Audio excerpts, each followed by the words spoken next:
Hello everyone, welcome back. Thank you for joining us today as we are live from the Batcave. My name is Nate and today is joining me by my co-host. That's a sentence and a half. It is. That's nice.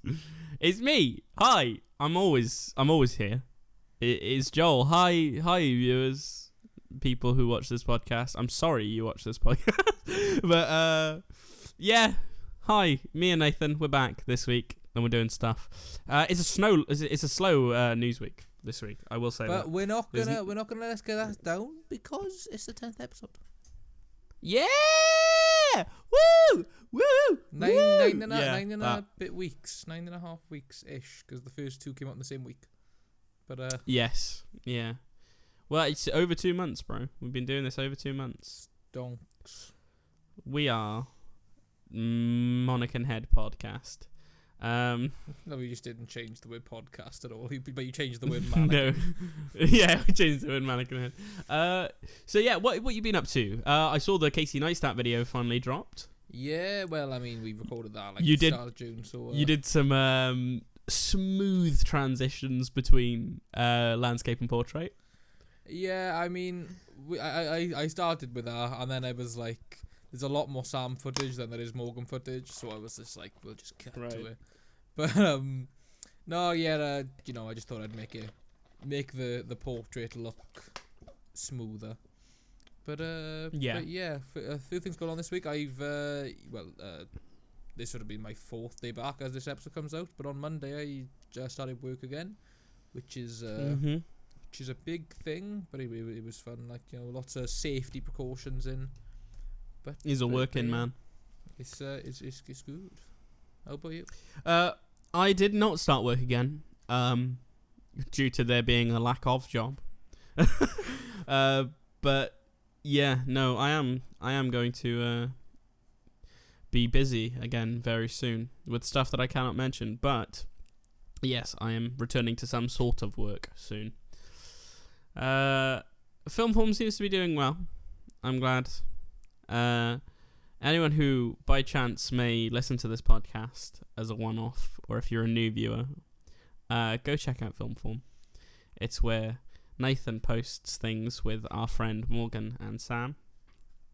And they've done like a lot of fan films that are really cool. And then like now they're just posting more regular content based on pop culture. So yeah, literally, cool. I think today, because as of upload, this is the 35th anniversary of Back to the Future. Woohoo! Nice. There's a review of like Back to the Future, which is in collaboration with Eric from The Lonely Spider. So that's nice. Pretty fun. And if you don't know who the Lonely Spider is, it's Eric. Get a clue. Yeah. Anyway, Nathan, should we move on to the word on the web? Because there's not that many words on the web. To the word on the web. There's not many. There's a lot of news, but it's just people going, "Oh, when we did this film, this happened," or when we did that film. It's not like it's new stuff. Yeah, but you know us. We always have a babble. We always have a chat. So we'll find some stuff to talk about. We might revisit as well a bit of Michael Keaton stuff as well, just to bring a thing back to that, because I do have one piece of news that I'd like to start us off with, which is very sad. And it's a death. Joel Schumacher died, one of the directors of one of the Batman films, and as it's upsetting because although it wasn't the highest rated Batman film because it was very campy and stuff, and that it went on to be a classic, and people really began to love it over time, and he died of non-COVID related symptoms as well. So he died of that's cancer. What makes it more special. Like, it doesn't matter whether the film's a hit at the time or not. Like, if it becomes a classic, then I feel like that just brings a bit more charm to it, a bit more. Yeah. So he did Batman Forever, the one with the Riddler. Yeah. And Two-Face, and then he also did after that Batman and Robin. So those two films were not highly critically acclaimed, but they definitely were loved by the fans later as the cheesy thing to look back on. And I think even though it's not too much modern day, it is, to me, the modern day version of if you wanted to see Batman from the 60s, but in this, in the modern era, if you wanted the same campiness, you could watch these films because they're modern day era camp Batman. Yeah, like if you want to know what that Batman was like and how kids grew up, or like your parents or whatever grew up on Batman, then there's a visual representation of it as opposed to having to read comics or look at cartoons. Yeah, definitely. And I really do, I think they brought a lot to pop culture as well. Like, Batman and Robin brought Arnold Schwarzenegger as Mr. Freeze, which is something that I think everyone still remembers. You know what I mean? Just all the really bad chill out puns and stuff like that. Yeah. Really, really good. But yeah, Joel Schumacher, a director that was that's passed on. He had good innings. He was he was born in 1939. So, that's he's 81, I believe. So that's good innings. He's been around for a while. Yeah. So, yeah, but yeah, as well as Batman and Robin and Batman Forever, he had some other movies like cult classics, The Lost Boys. That's like a big one, right? Yeah. It's being reshown in cinemas soon as well, near us. So that's something that maybe we'll go see when the cinemas open back up, because it was scheduled to hit cinemas again, but then COVID hit. So now it's scheduled when everything comes back up. Yeah, because they're gonna need films to show. Yeah, so they did say they're reshowing a lot of I think it's like the companies such as Cineworld. Cineworld are going to be playing like cult classics and stuff, and also a lot of DreamWorks things, because I think they have a licensing agreement with DreamWorks that they can show their movies after release, because they have that little Sunday thing, when you can go in on a Sunday for the kids' films. Yeah. Yeah, they have like that sort of thing. So they're going to be showing like some DreamWorks films, and they're going to be re-showing some cult classics that they've got the rights to. One of them being Lost Boys, and R.I.P. Joel Schumacher. You definitely will be missed. And yeah, and I think they're going to be playing the How to Train Your Dragon movies, and I like them. So we'll, I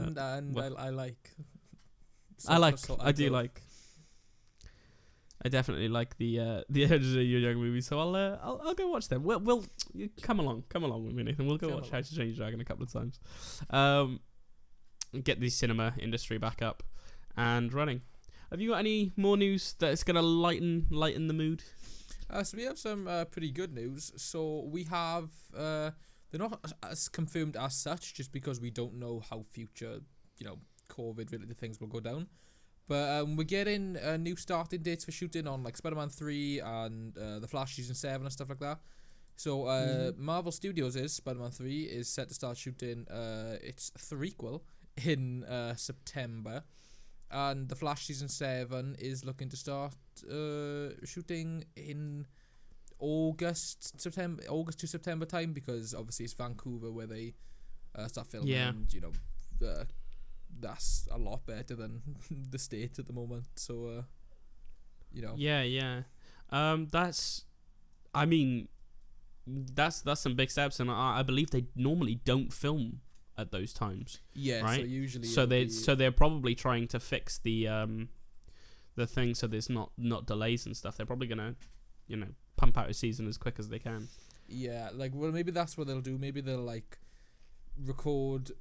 They'll have a big kind of filming grind from August to maybe May next year, and then that kind of, and then release the October. Yeah, exactly. Yeah. And so they can get their January release, but then also season 8 will be October that same year, and then they can go back to normal with Christmas break and then summer break and stuff like that. Yeah. I think that'll be wicked, and I'm hoping for that. It just means if anything, the writers' rooms are gonna have to make sure they're back up and running and really get together and stuff and do some writing. But I'm sure you can do a writer's room socially distanced. That's not going to be an issue. You can do a writer's room online. You know what I mean? Yeah, you could do. But, what do you think about Spider-Man 3 then? Because obviously with Sony, it was like there has to be a Spider-Man movie every other year. But they've all been releasing in July. So what do you think is going to go down? Do you think they can still get Spider-Man 3 out for July, or do you reckon it might be an August release, September? Obviously, because usually they would have started shooting in June, July. So 2 months delayed, do you reckon that'll be? Because it's not just about shooting, it's about how much time the VFX department has, and like there's a lot of CG in Spider-Man like nowadays. I think because it's Disney and Marvel, what you may see is something like there's going to be a lot of VFX in this anyway, and it's going to be a very VFX heavy film. It's going to be 6 months of shooting no matter what, I think. So they're going to shoot for 6 months and get all the shots that they need to get. And that will be done. And then you are right. A lot of the stuff is post production, and it will take time and stuff. But what is good about VFX is you can either do a lot of it on one computer and pay a studio to do it, and they will take a specific amount of time, or you can divvy that work up and pay multiple studios to do it, or pay the one studio to expand their studio in order to do it in a quicker amount of time. So I think maybe what they'll do is they'll spend more money on the film in order to get it out at the release date that they want to, just in order to keep everything fine with the contract and stuff. I mean, I hope so, because I'm not saying I need the film in July, but after the cliffhanger in Far From Home, I'm interested to see what Spider-Man something home is gonna bring to us. Yeah, Spider-Man home run. Spider-Man let's go home. Spider-Man has no home. Spider-Man homeless. Spider-Man afraid of the home. I don't know what it's going to be called. Yeah, he's going to be outed by the world. So I don't know what they're going to do with that. That is going to be interesting. And you know what? I'm excited to see it, but I am probably more excited to see a sequel to Spider-Verse, if I'm honest. I love Tom Holland's Spider-Man and stuff, but like, I genuinely think that's probably the best Spider-Man film we've ever got, even though it's animated. Spider-Verse is by far the best Spider-Man film we've ever had, and like people not a lot of people knew about Miles Morales before that film. Like a big amount of people did, but like majority of like kids, if they haven't like played the game, they probably didn't know. So that film, because it came out like 2 months after the game released. Trailers and stuff like that. But it definitely put him on the map a bit more. It definitely did, and I'm so glad that his like bigger introduction to the modern world is in possibly the best Spider-Man film we've had. Yeah, the best Spider-Man film, this side of 2020. Of 2019 rather. Was it 2019? It was 2018. 2018. Jesus Christ. Yeah, we're due for another. We're due for another one of them. That's the crazy thing, because we had in 2018 we had Venom and Spider-Verse. 2019 we had Far From Home. We're not getting that this year. We're about to get Venom, but that's not happening. Oh, the second Venom film. Yeah, and then Morbius, is that happening this year now, or? Ooh, I don't know. I'd probably say no. I'd probably say 2021. The closest thing we got to a Spider-Man is a Spider-Woman, and I mean Black Widow. Yeah, I guess so. But I think if I'm honest, with animated movies, I like what Sony did, right, with making it a big blockbuster and stuff, because that's not really the model that DC goes for. Like they make money on their animated films, and they're really like loved by DC fans and stuff, but they don't put like loads of art style directing and budget into them. They make them the same way they make their TV shows, the animated ones, but better. Yeah. And with a specific comic book storyline in mind. But I think you're going to start to see that change as the new one comes out with Man of Tomorrow, where you've got like stuff, because basically in the past, Superman's origin has always had like, you know, Clark Kent as a kid in like a cape and stuff. Yeah. And it's like, and it's him wanting to be a superhero, but who is he mimicking? No one. Right? No one. He's not mimicking anyone. Like, why does he want to wear that cape? No one has worn that cape, you know, before, like, Superman. Like, he's mimicking Superman, but he's not Superman yet, Yeah. right? So it's like, it's always been this weird, like, mix. But I like what they've done with this new Man of Tomorrow trailer. You see him in this, like, in this sort of fighter pilot outfit, who, you know, of the really old superheroes. So he's basically mimicking like the superheroes that you would see who was like hanging off the side of a plane and stuff, and like the old version of what people thought superheroes were. Yeah. So it, like, his costume in that makes a lot of sense when he's first starting out, and like they're really putting backstory and stuff into this. It reminds me of in a very weird way the comic book Superman Earth One. So there's a range of comic books called Earth One. I'm not sure if you're aware of them. I know of that existence. I have not. Yeah. Indulged. So basically, they're all different Earth Ones, and you follow members of the Justice League or the Teen Titans. There's a lot of different ones. My favorite one is Green Lantern Earth One, but Superman Earth One is a new origin for Superman, and it's completely different in tone, because in Superman Earth One, Superman doesn't want to be with Lois Lane. The Daily Planet isn't a massive corporation. They're a struggling place. He doesn't want to be Superman. He's had this costume since he was a child, and, you know, Ma and Pa Kent have always, like, kept it, like, safe for him, and obviously it's indestructible like he is, so he always takes it with him everywhere. And it's actually Jonathan and Martha Kent that want him to become Superman in Earth One, but he doesn't want to be Superman. He just wants to, like, fit in with everyone, get a high-paying job, and just take care of Martha, because Jonathan is dead at this point. Right? So he's left Smallville to go to Metropolis, but that's only to get a high-paying job. He doesn't want to be Superman.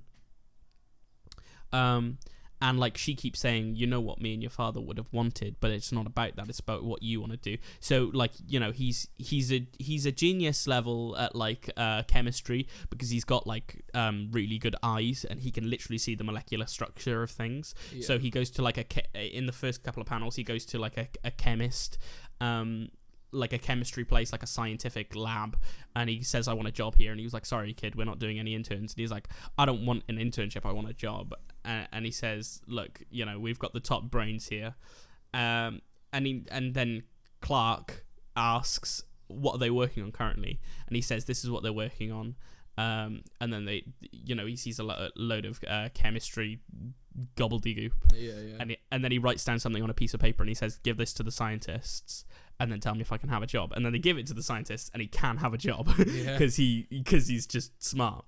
And then you also see him go to a football field and play every position on that field and be amazing footballer, you know, American football star, because he's Superman and no one's going to be able to beat him at football.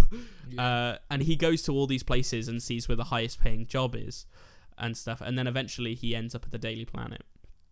And it's the one place that, no matter how good he is, rejects him because he's not a good enough writer. Yeah. And he says, like, your stories are boring. They come off to me as lies, and stuff. And he gets rejected from there. And he says, you know, come back to me when you've got good stories, because we can't hire anyone at the moment like you, because we don't have the money. Like, our entire place is relying on me, who is Perry, you know, the head of the Daily Planet, Lois Lane, and what's Superman's best friend's name? Jimmy Olsen. Jimmy Olsen, right? So the Daily Planet is riding on their backs, and, like, it could all go to shit. They're like, they could all be bankrupt. Yeah. But, like, yeah, so he's like, I can't afford to hire you and stuff like that. But then the reason this is called Superman Earth One and not Clark Kent Earth One is because he does have to become Superman eventually, because basically an alien the reason that Krypton blows up is not just because of the Earth's core. It's because an alien civilization that Krypton was at war with actually sent these probes that drilled into the Earth's core and exploded it. So he's the last son of Krypton, and these aliens have come to track him down, and they start just tearing Metropolis apart. And basically they say, like, we know he's here, we know he's on this Earth, he's the last son of Krypton, we need to kill him and stuff. And then he sees, like, people are being slaughtered because, like, he won't come out of hiding, and he just wants to be a normal person. And then he realizes he doesn't have that choice, you know, puts on the costume and saves a bunch of people. And then, like, he goes to the Daily Planet afterwards. I'm just explaining the first issue to you. He goes to the Daily Planet afterwards, and he says, hire me now. And they're like, what have you got, kid? Because, like, that disaster could wipe us out. And he said, I've got an official interview with Superman, the man who, you know, saved everyone. And then they're like, okay, send him to legal, get him a contract. Yeah, I mean, that seems fair, yeah. And I feel like these DC movies, because they take inspiration from their comics, if not most of the time take the exact comic, like they put together these stories that you know you're going to love. It's not about the art style, it's not about the direction, it's about the storytelling. And it's like the storytelling and the direction is already there in each panel.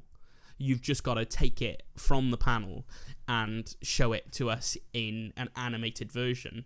And all of a sudden, something that would be a comic book, which is profitable, but not to a major extent, can now be a movie, which is profitable to a major extent. And I think that's something that DC is about to do. Yeah, this is why I love, like, animation in the sense of, like, you know, we've had Young Justice, we've had Teen Titans, we've had stuff like that, because even though I adore the Arrowverse shows, you've always got to make it realistic to a sense, right? Yeah, like, you can't have people floating everywhere and stuff. Yeah, but with an animated film, just draw someone the same, make them float. Like, do you know what I mean? Like, it's so much easier, and therefore you can get so much done. It's like, this is why I'd love, like, an adaptation of... I'd love an adaptation of the Power Ranger Boom comics, but more, like, specifically the Ninja Turtle and Power Ranger Boom comics. Like, because they're really good. We've seen some amazing Ninja Turtle animated stuff, amazing DC animated stuff. Power Rangers have crossed over with both of them now. Like, imagine seeing that in an animated movie. Yeah, and I think that would be brilliant. I would love, like, a Boom Comics presents, or like Hasbro presents Boom Comics Power Rangers, and Ninja Turtles, like, crossover thing. Shattered Grid, Battle for the Grid. Mate, absolutely. we as Power Rangers fans, we've been waiting for some sort of adaptation of Shattered Grid for years. It's just not happening. It's just not. The closest we've got is that kind of, like, trailer that JDF did with Bat and the Sun that they did for the Boom Comics. Yeah, and, like, that actually was, like, sick. It looked sick. It did. It looked so sick. Yeah. No, I know. We've been dreaming about that for so long. I think animated stuff has, like, such a massive potential. It's the same reason I like anime. It's like, you can take any story and tell any story without the limitations of this has to be real. Because with CGI, you have the uncanny valley. If something doesn't look right, you know it doesn't look right. It takes you away from the cinematic experience. It gets jarring, and then you dislike that part of the film. You know, you see people floating around a city because most people can fly because they're mutants or whatever. It's like, in real life, that's jarring to you. But if you watch something that's animated and you see that, you're like, oh, okay, so these cartoon characters can float. It's because you can add extra drama, extra intensity, extra everything, and still make it work because it's drawings that have been animated. I think that's something that's really special about what animated shows, animated movies can really bring to the superhero genre, which we can get onto a little bit later when we review My Hero Academia. Well, hey. But yeah, I'm super looking forward to the Man of Tomorrow animated thing, and it's brand new. So the old DC animated universe, that's after Apocalypse War, that is all wrapped up now. They're not doing any more in that universe. And this is the new slate, I think. New origin for Superman. I'm looking forward to it. I'm so looking forward to it. I'm going to give you some comics to read after today. This is what I was going to say. Yeah. This gives anyone who... Because even though the animated series and all that, and animated movies are nowhere as large and as big and as ongoing as the comics, but this gives people like a fresh start. It's like people who didn't know whether they didn't know where to start, where to get into it, whether they should. Like, this is their chance to get into it with an entire new universe, and then it's up to them whether they go back and see the old one. Exactly. It's the same thing they do with the comics every year, every couple of years. Like, Marvel's really bad at it, and DC's quite good at it. But that's varying as well. Sometimes they've had some issues. But when they do resets and stuff, after Flashpoint, New 52, Rebirth, all of these resets in the comics give you new points to jump into. Like, when I suggest someone to read comic books, I never say, oh, go pick up Batman or Detective Comics issue 967. Don't go do that, because that's a silly idea. You're not going to know what's going on. But when a new event happens, that's where people can jump on those, right? So we had recently the 1000th issue of Detective Comics, but it actually had already been rebooted within the Rebirth universe, and it was a new type of Detective Comics. They just don't change the numbering. So if you actually pick up from 970, it's the brand new Rebirth version of Detective Comics, which is like Batman's Bat Family team basically now, because you've got Batman Comics and Detective Comics. Yeah. Well, so you can pick it up from there, but I never suggest doing that. Do that whenever you want to go back and start the main series, if you want to keep up with the main series constantly. But just read the good stories, right? Read the individual pieces. They don't have to be connected to the main universe. Well, exactly, and that's generally why I love the fact that things, especially things don't need to be soft rebooted, but also things don't need to be rebooted. Like, there's people who are like, if you want somebody to understand something, you just gotta take it from the beginning. Well, it's like, no, you don't, but just take them from a crucial change point to where it's unrecognizable from the beginning. Or even if it's for example, you don't have to walk people through it. You don't have to show people Batman Year One in order for them to read The Long Halloween. Well, right? Even though those are directly after each other, people get Batman's origin story. Yeah. People don't need to see Batman's origin story. It's like with The Flash, if you go to Flashpoint, you can pick up from Flashpoint because as long as somebody explains, alright, so before this is Flash's life, this is what he did. Well, you can see what he did because of, Flashpoint, but this is what things were before. With the comics, it is a little bit... With the comics, it does have to be explained a tiny bit, because Flashpoint happens throughout multiple different people's comics. Right. It is a little bit harder in the comics to pick up Flashpoint just there, but that's not what I would do, right? What I would do is I would say, look, this is the Flashpoint compendium, right? Read this, then start from where Flashpoint ends, and then you can do that, and only read whoever you want to read. Right? If there are team up comics, you will see in this character's comic that they have teamed up with someone. So you just go to that character's comic on the same issue, and then you get the team up, and that's it. And then you never have to read that other character's comic ever again. It's just, if there are team up comics, that's the way it is. Just read from a starting point. Well, yeah, I feel like that goes without saying anyway, because obviously in the Arrowverse, when Flashpoint happened there, if somebody doesn't watch Flash but watches Arrow, they would have had to explain in Arrow, right, why is Diggle now got a son instead of a daughter? Well, it's because of this. But then, it's worth watching the Flash for. But then after that, as long as you know that. Yeah, it's the same way, if you don't watch Arrow but you watch the Flash, you're still going to watch the Arrow episode where it's the crisis, right? Yeah, exactly. So it's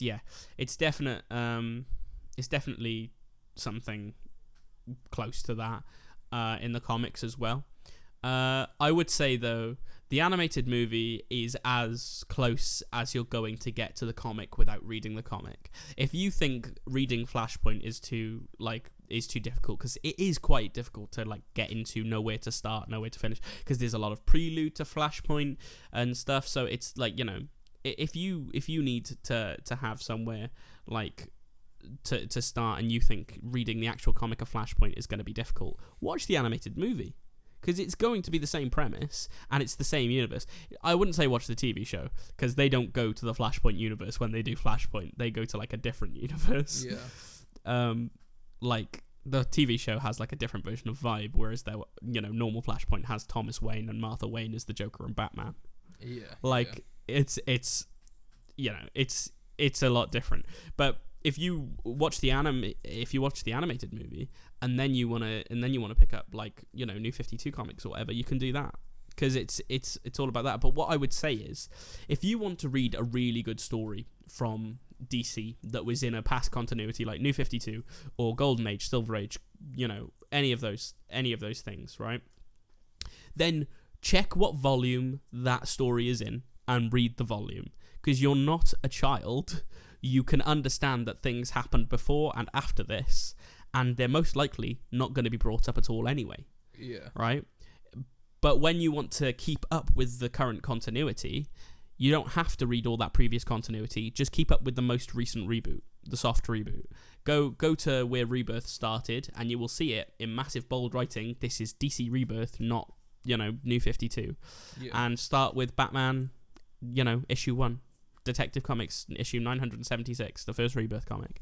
And, like, you can even read a comic called DC Rebirth that tells you what's happened to the universe, the previous universe, and why everything's changed. Like, in the most recent one, spoilers for everyone who doesn't read comics, Wally West has been African American for a while. Or black, I don't know how to say that.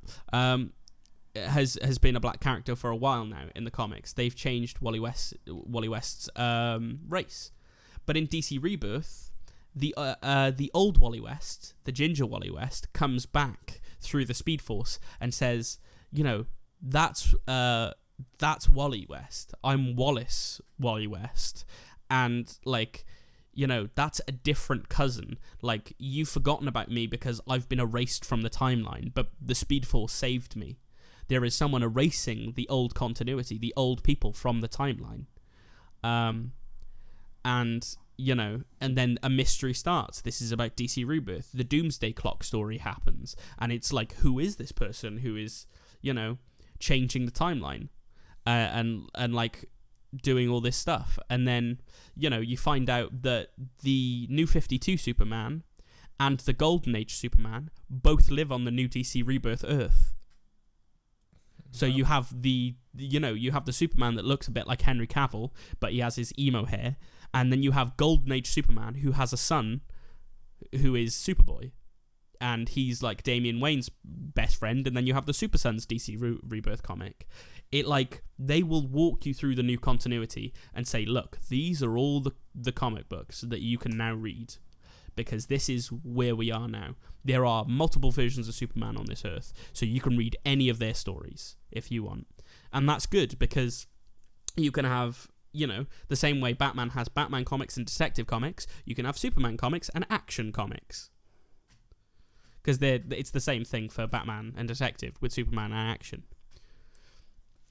And I feel like, because like you said, like, people, like, if you really want to indulge in this, like, you're obviously not a child, like, you can understand that things have happened before, because, like, nobody's going to a kid, showing them Spider-Man 1 and then showing them The Amazing Spider-Man 2 and being like, this is the second film of Spider-Man, this is the first. And in the same way that no one's showing anyone the first 2 episodes of John Wesley Shipp's Flash and then the 3rd and 4th episode of the 2014 Flash.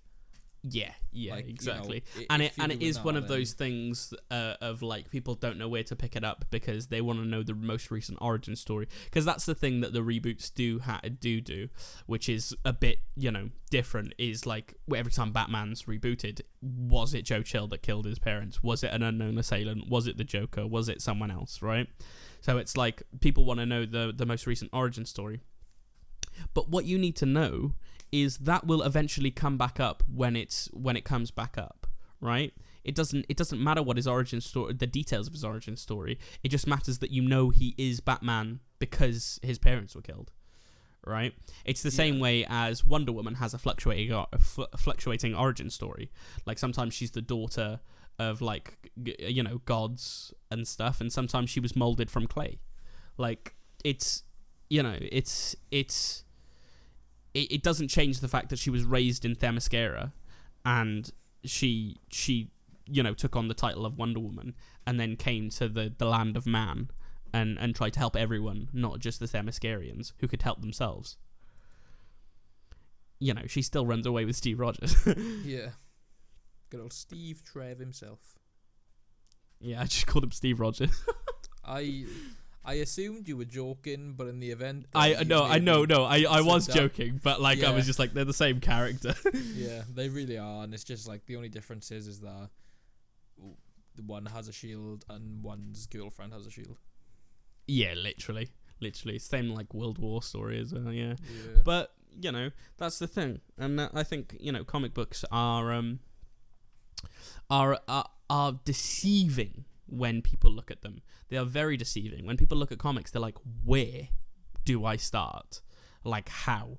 When realistically, 2 Google searches later, you can find out where if you want to read Thor, then Google the best Thor comic book stories. They will tell you the volume and they will tell you the issue number to start at, and then you can read them.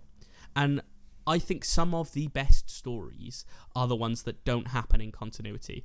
Like one of my favorite Batman stories is Batman White Knight. It's about the Joker turning back into Jack Napier. Another story I love of Superman's. You've got All-Star Superman, right? An amazing story. I won't tell you anything about that because I'm going to get Nathan to read it. You've got All Seasons Superman, an amazing story based on 4 different narrators who are narrating Clark Kent, Superman's life in all 4 seasons. The first season is like Jonathan Kent. The second season is Lois Lane. The third is Lex Luthor. And the fourth is Lara Lang. And they're all narrating what they think about Clark. And all but some of them know he's Superman, right? And Lex is narrating him because he only knows him as Superman.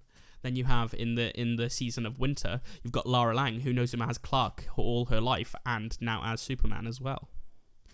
It's an amazing story, and it's completely connected to no other continuity. It was written by Jeff Loeb, I believe, a really good comic book writer. And something that's a treat for Nathan. I'm going to get him to read Green Arrow, but the one that was written by Kevin Smith. Oh, bro, he's green for a different reason. Well, that's again. It's kind of like the fact that there's constant continuity, but then there's like standalone issues, standalone writers, whatever. It's kind of like what they're doing now with like the standalone Joker film, the standalone Batman, there's different versions you can watch, like Elseworlds. That's what they're doing basically. Yeah, and it's like you can watch the Dark Knight trilogy and you can love it, and you can watch Henry Cavill's Man of Steel and love it, but you just know that they got nothing to do with each other, other than Chris Nolan's just like not appearance, existence there. Yeah, but I mean that's the thing, right? Is you can say that about the DC universe and have this like multiverse, which Marvel never really had until like the Spider-Verse or like the MCU now has the Doctor Strange multiverse of madness thing going on. But like the MCU was always lacking in that. They never had like a massive multiverse where they could tell stories about their characters in other universes. They were mostly all very connected, which is why I feel it's really hard to read Marvel comics.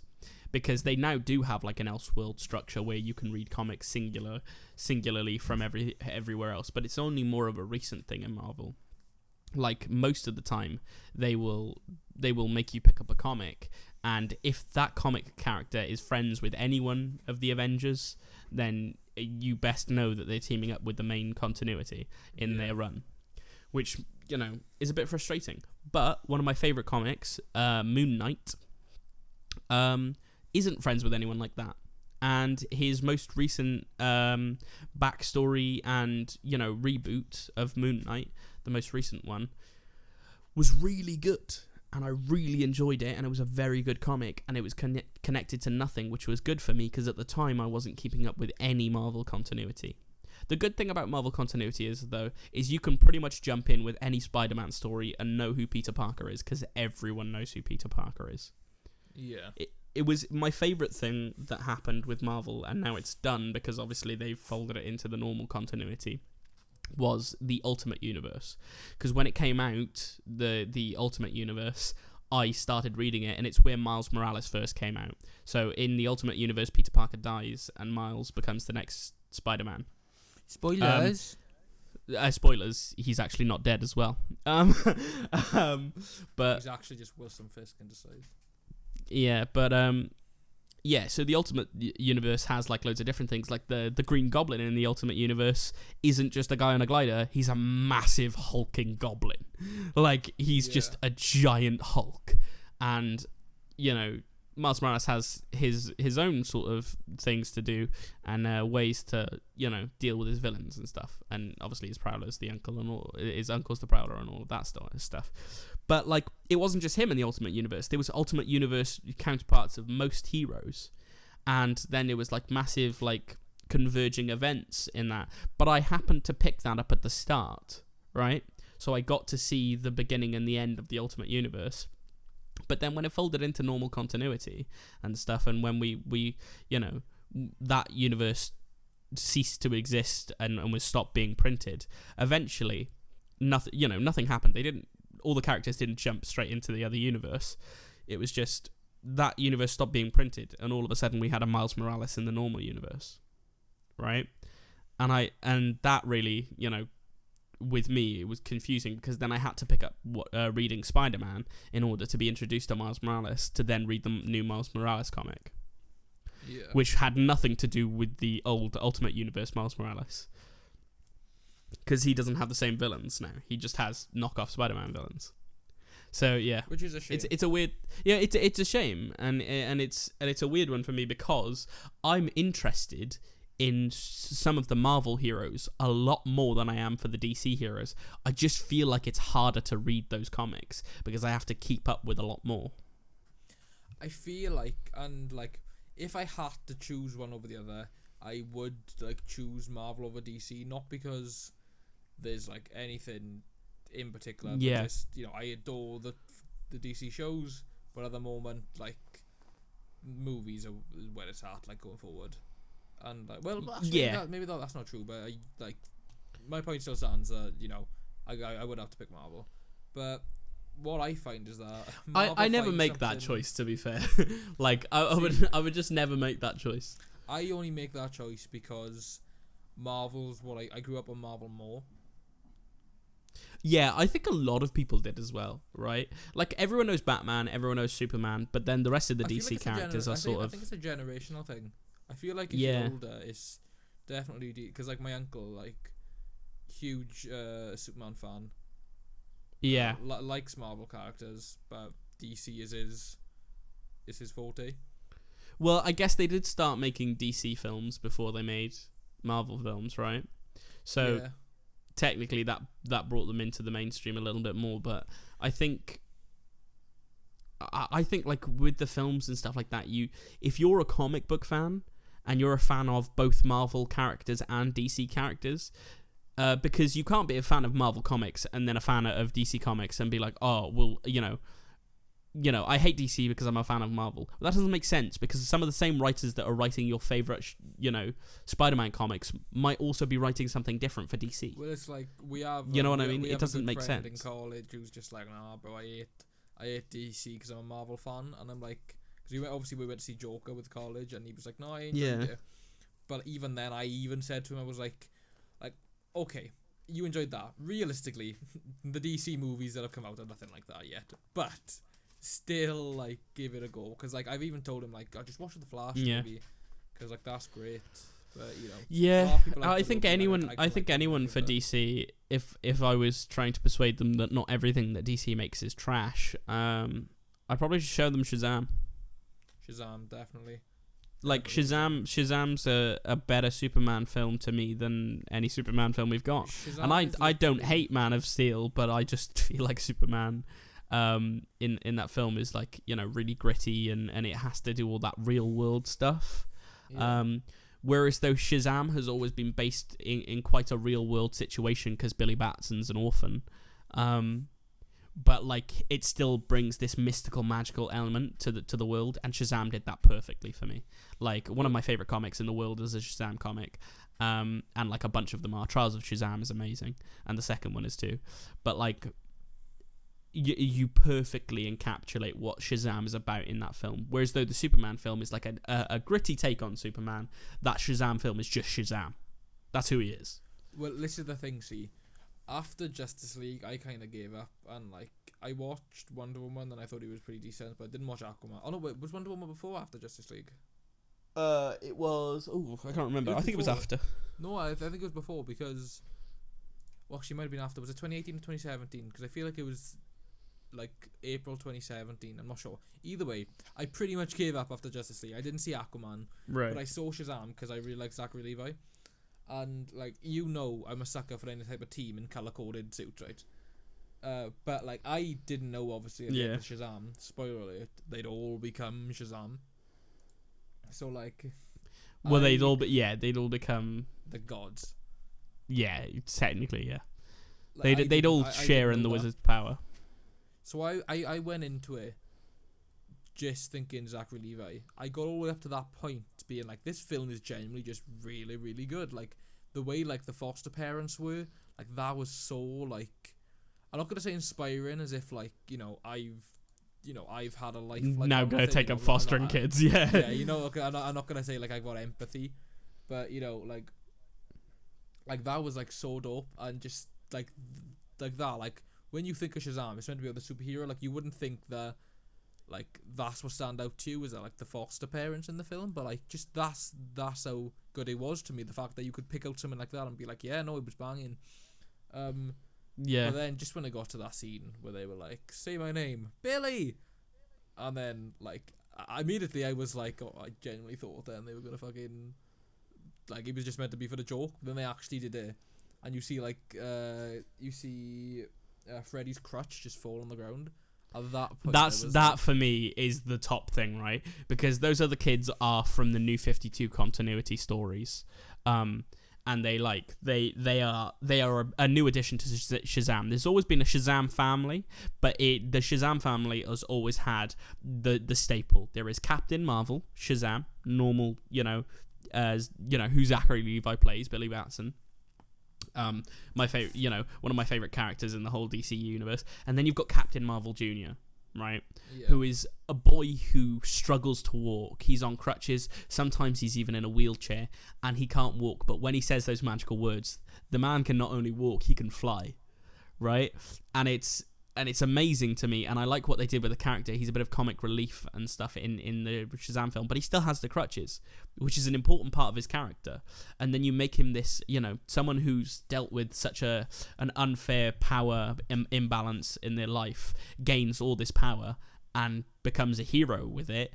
In some of the comics, Captain Marvel Jr. looks up to Captain Marvel, as in like he looks up to Billy Batson and stuff, and he doesn't realize he's Billy Batson. But most of the comics, they're a family. And then you've got Mary Marvel, who's a later addition, but not as late as the new kids. And she's also takes on the heroics and stuff of it. But I've always really enjoyed Captain Marvel Jr.'s comic book story and just everything that the Shazam comics embody is, based on really good values like family.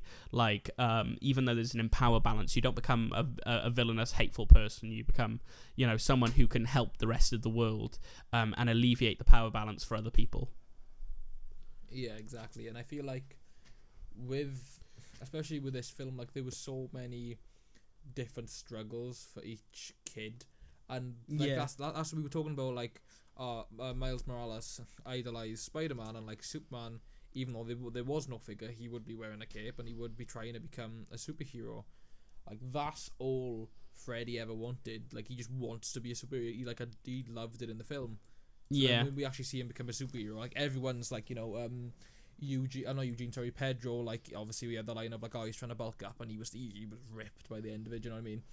when he became the Shazam god. But so Freddy they all just share in the Wizard Shazam's powers. I think that's what it is, because they are all based on the gods and stuff. But that's less of a thing in the movie. In the comics, they also share in Shazam's. A spoiler for the comics, which they might use for the movies. The Wizard Shazam is actually one of those gods. He's Solomon. Yeah. But like he's Solomon because he's wise and he's supposed to pick the people who are supposed to have the power of the gods. But yeah, they all share in Shazam's power there. They're just, some of them, the reason they don't get individual powers from each of the gods, it's just some of them are better at using different ones. Like obviously the buff kid's better at using strength and the girl's better at speedy stuff and all that. Yeah, exactly. That's the thing. You've got the entire thing throughout the film of like when you pick flight or invisibility, and it's like more people would pick invisibility so they can spy on people, blah blah blah, do this, do that, blah blah. But then at the end of the film, he actually gets to fly, and he's like it was a payoff that you just wouldn't have thought would happen because he's not the superhero. He's not Shazam. So, yeah. So maybe you thought maybe I don't know Shazam Billy would fly around with him on his back maybe, and then that could be the cool payoff. But no, he just becomes a hero and gets to fly. And yeah, like if I like the fact they went with the Shazam the Shazam family as well. Like that's the thing about that movie. It perfectly encapsulates what the comic's about. It doesn't have to go for a specific story. It has adapted something from the comics, but not like to the letter. And it's definitely an adaptation rather than something that's like a straight comic rip. But it's not about that. It's that they've taken what Shazam's core values are and the feeling that the comic gives you and what the story elements are and what the point of telling you these stories are, and they've translated that to screen perfectly. And it's not a page by page scene by scene thing, but it's the same motivation going behind both of those things. I think they did that wicked. They're like ridiculously good. I mean, yeah. Enough said. I can't even top that because that sums it. Yeah, you got any other news? Because we should move on to some other news. Get them cracked out of the way because I'm looking forward to this review. Yeah, bro. So WandaVision. It is been cranked up from 6 episodes to 9 episodes. What? 9? Yeah, I'm looking forward to that. I'm looking forward to it. And also, bit of a side thing just to go with it. We don't have to talk about it. Anthony Mackie described Falcon the Winter Soldier because there's 6 episodes also, as a 6-hour-long movie and not 6 episodes. So maybe WandaVision is gonna come be 9 hours. Yeah. Well, I'm looking forward to both of those shows immensely. What do you think about the Winter Soldier and Falcon? Do you think we're gonna have a new Captain America by the end of it? Well, again, like that's obviously we're gonna see him using the shield. But this is the thing. Again, it's like we don't know whether this is gonna be a limited series, whether there'll be a season 2 to this stuff. Like we don't know what's gonna come out of it completely, and I don't feel because obviously Falcon and the Winter Soldier, the branding of it is Falcon and the Winter Soldier, but then Cap Shield is like the corner of it, of the logo. Yeah. So I don't feel like he can become Captain America and then still have a show called Falcon and the Winter Soldier. Well, no, I think this show is supposed to be about, deciding which one of them is going to become the next Captain America. Even though the shield was given to, what's his name? Sam Wilson. Yeah, Sam Wilson. Even though the shield was given to him, it's evident that he's not good with the shield. It's evident that it's not his type of fighting style and stuff. Like from the trailers, you can see that he can't do that bounce thing that Bucky can do, right? And like Bucky knew Steve a lot longer than Sam did, and it maybe there is this sort of struggle of who is better suited to become the next Captain America. And I think that's going to be a major plot point, seeing as though we already know the American agent is going to be in this. I don't know. I think as a villain probably as well. Yeah, the US agent. Yeah. Right, okay. I mean, yeah, that's definitely a shout, because obviously, they're doing a lot different, because the US agent in, like, the comic design, or at least in the comic design that I know of, it's like a black suit with the American flag and just the shield, but this one is seeming to be pretty much looking just like the Avengers 1 Captain America suit, but with a bit of a change. Yeah, so that's what I think they're trying to do. Is the government is trying to change, pick who's going to be the next Captain America, and they're doing that with the U.S. agent. Whereas the actual, next Captain America is either going to be Sam or Bucky. Yeah. And I think it's going to be one of those things that they're going to have this struggle between them, and then someone shows up and is like, oh well, but don't worry about the struggle because I'm the new Captain America, and they're going to be like, mate, no. And there's going to have to be some sort of struggle in between there. But I think obviously Baron Zemo stuff's going to happen as well, so I'm just excited to see where they take this story. I love those two characters anyway. So I'm just excited to see what goes on, because every time we've seen them, Anthony Mackie is such a character, man. Yeah, and like when we've seen them in Civil War, when like they're teaming up together, like the comedy, like because the Winter Soldier, he's not such a funny character, but when like the dynamic with Sam Wilson, like it just is funny, and it is entertaining to watch. So I'm just looking forward to a good show that we can sit down and watch. But you best know we're going to be finished with it in at least like a day, at most 2. Yeah. No, we're definitely, as soon as that drops, we're definitely going to have to do a binge. So yeah, I will say to the viewers, thanks for sticking with us today. Obviously, because it's been a slow news week, we've done basically 2 topics. We've done like a topic based on like animated movies and comics and stuff, and how you can get yourself into comics, which is going to be sort of followed up in future stuff when I finally introduce Nathan to some of my favorite comics, and then obviously we're going to do this review in a bit. I want to move on to the review as much as possible, so I'm going to just check if I've got any other news. Do you have any last pieces of news before I check if I've got any? No, nothing worth bringing up, not as of right now. Okay, the last piece of news I do have is, did you see the Greenland trailer? I did see the Greenland trailer. With good old Jerry Butler. So this is going to be one of those disaster type movies. But it's one of the trailers that we're getting, and what do you think about that? What do you think about 1, the movie trailer, and 2, about releasing trailers on films that we don't know when are going to release, when they're going to be able to release? I mean, it definitely looks like something I don't know as much as go to see, but will watch if I saw it on like Netflix or something. I'd definitely be like that looks like good to watch. Yeah. I mean, it looks. I feel like the thing that gripped me the most was the fact that it was like, oh, I don't know why he's going to hit the ocean. Like, it was a cool thing for them to watch, and then it didn't hit the ocean, and then it was a big shock wave that rippled past their house. I was like, oh, damn. But then we kind of saw the destruction of the earth, and like, oh, no, this is happening, we got to evacuate. Then it was like, all right, I think I've seen this before.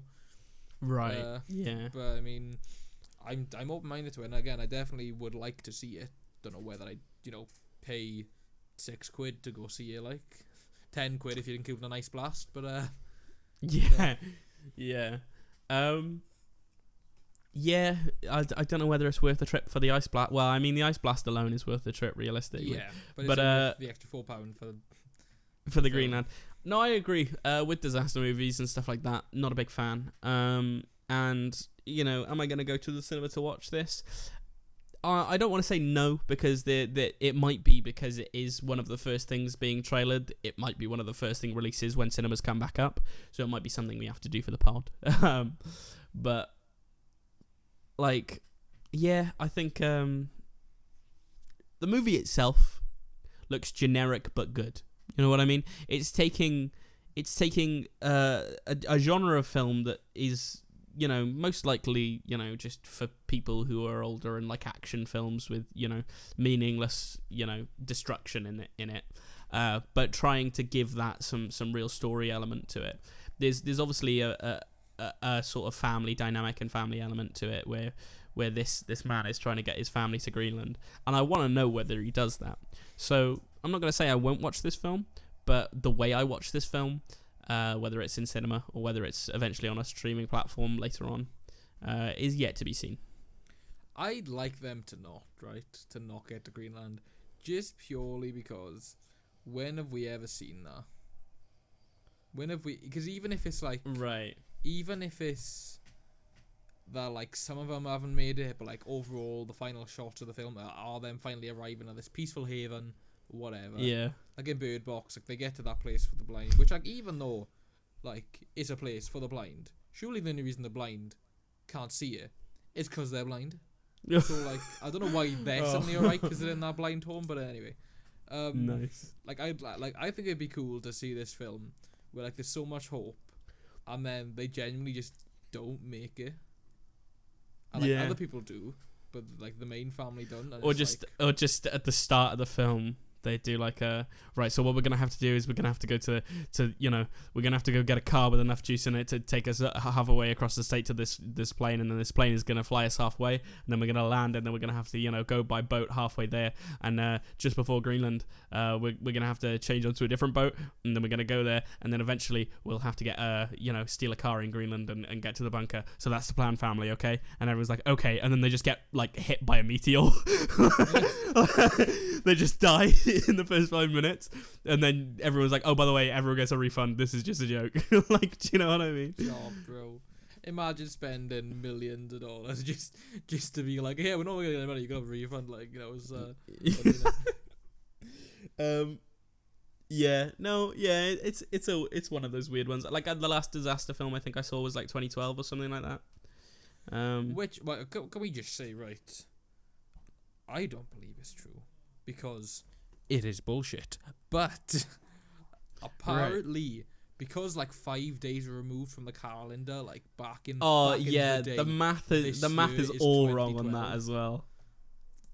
Yeah, this year is apparently supposed to be 2012, which and it would make sense because of this natural disaster and stuff, and the Mayan calendar was right. I was like, no, it wasn't. They used to, the Mayans used to like eat each other. Like they didn't know that much. Like eating someone else's brain does not give you more IQ. It's they were not.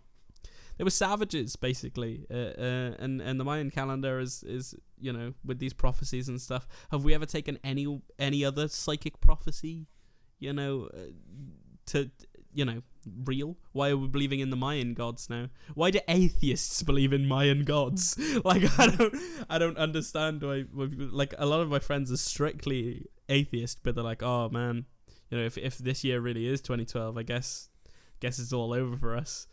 I'm like, really? Like really? When they were saying it was in 95, what happened then, Mush? Yeah. It's one of those things where I'm like, I don't think this is right, and I'm pretty sure I know this isn't right. But yeah, the people who were posting such nonsensical things as like 2020 is the actual 2012 because of the difference in dates. The math is all wrong on that. They couldn't calculate the math because we don't know the exact aperture of the we don't know the exact timing of the Mayan calendar, and actually when the Mayan calendar was created. So we've always had a guesstimate of that anyway. So people who are saying like, I've worked it out, mate, you haven't worked it out because scientists can't work it out.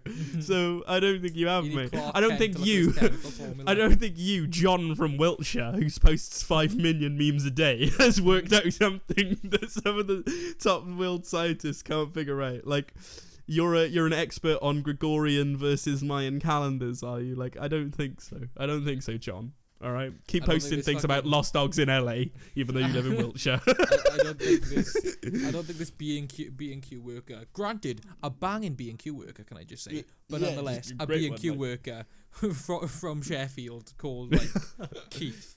Terry, Terry Keith. Well, because I got a calculator on my phone, right? I decided to give it a go. And what I worked out is we're all dead this year. No, sorry. I love that. Have you ever seen that, like, just random Facebook posts of someone being like, oh, if anyone can, keep an eye out for this dog, and they've shared a missing dog, but the missing dog's like missing in America, and they live in Sheffield. Like, I have like friends on Facebook who are from like out of the UK, and they do obviously share things that are in their neighbourhood, but then like obviously I wouldn't because I know they don't live in the UK. but like, or even Wales even, but like, I'm not gonna go sharing it.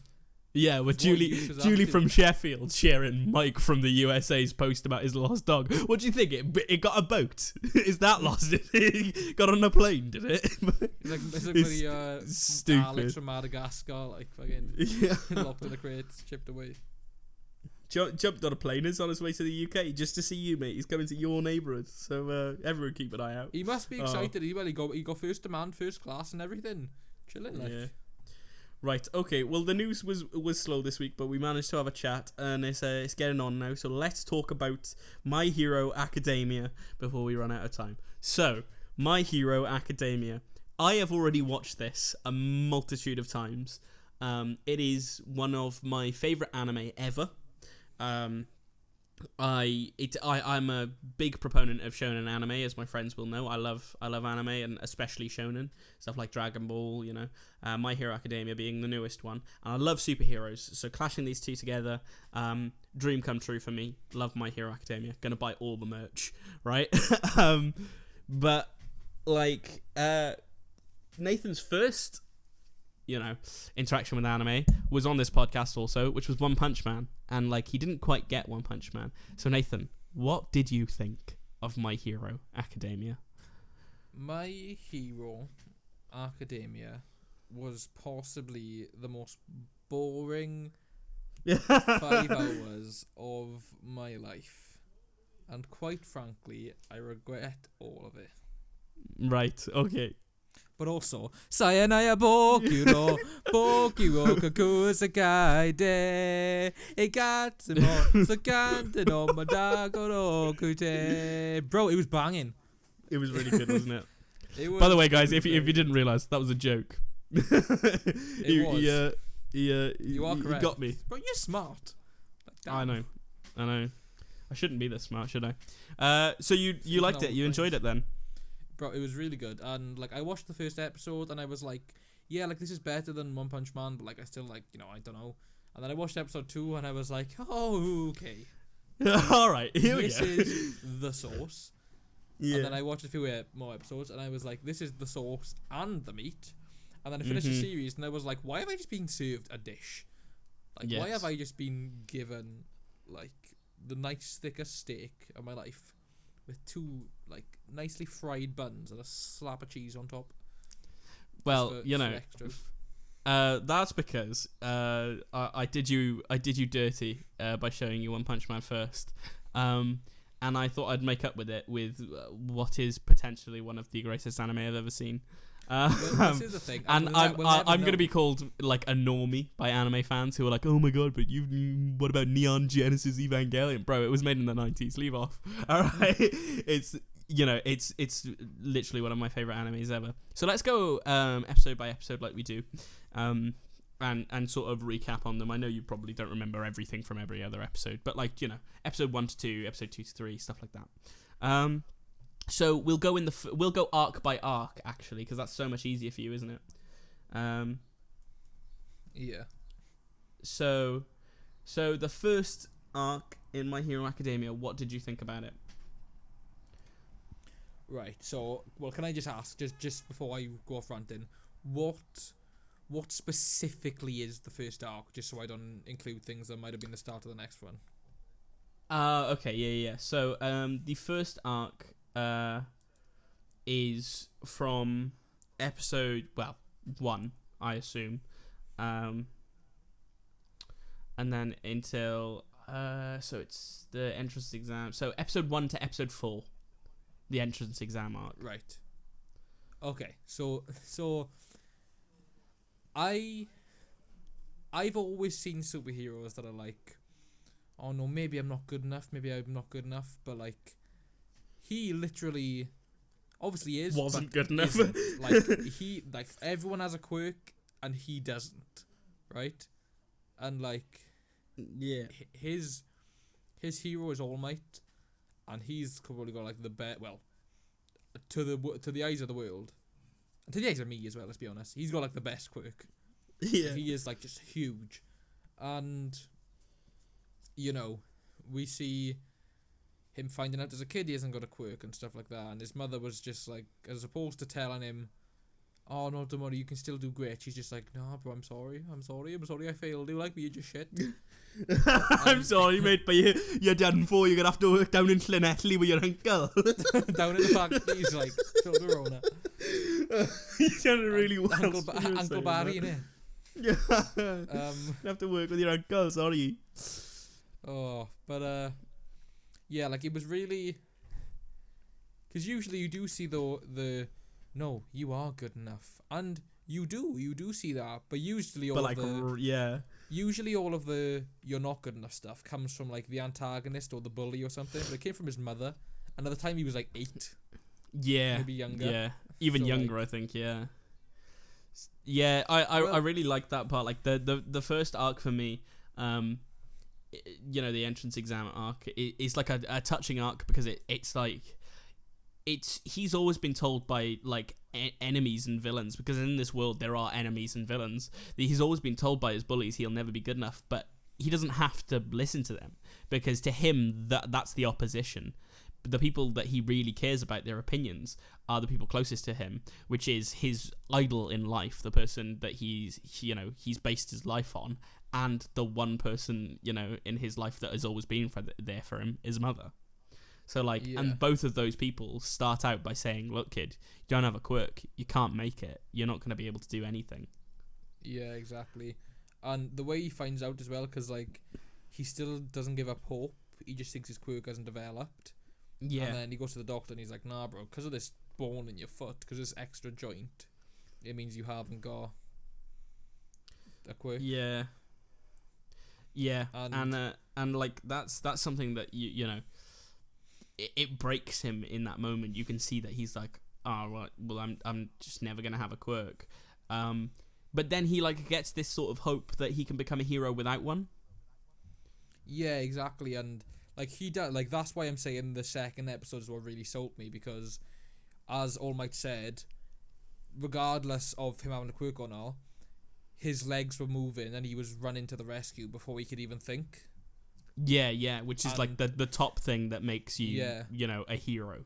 And, you know, he was running through the fire, which, like, you know I'm a man of loving a really good shot. Like, you know what I mean? Like, just, not even a scene, just a shot. And, like, just the shot of him, like, the fire's blazing, like, you can see the fire's not just blazing, like, you can see that he is now pretty much orange. He is that deep in the flames of it all that, like, he is glowing orange as well. Yeah, like, so you got that. It is an epic moment. Yeah, exactly. And his mate is getting, you know, swallowed by. We say his mate, like a guy who he has been acquainted with since school. Yeah, they're, like, technically friends, I guess, but oh Jesus, it's a complicated relationship there. But I mean, yeah, and he just goes and saves him, and. Well, attempts to, because he doesn't have a quirk, but then he does get him saved. But then he meets All Might, but we find out. So we find out, but this is before he runs through the fire. He meets. Yes. Yeah. So it's on the rooftop. So he meets All Might, and All Might's like, you're a fan, cool, and he does all the things, like, he's super, like, fast, right? So he's like, will you sign my, and he's already signed it and stuff, and he's just he's already signed it. And then, like, you know, Deku's like, you can't leave yet, I need to tell you something and then ask you something, which is, he tells him, I have no quirk, can I still be a hero? And All Might's like, kid, nah, become a police officer. Yeah. Like, literally. And All Might's not being a dick there. He's like, you're gonna get yourself killed, or so, you know, the heroes that are trying to save you, you know, whilst you're trying to become a hero, killed.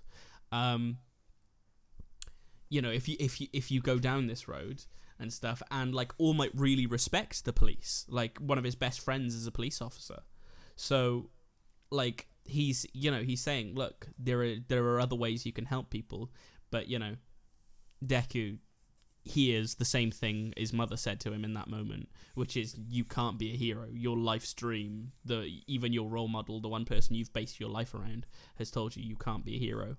And then, you know, even though he sees this villain, and he sees Kachan Bakugo being used by this slime villain for his quirk.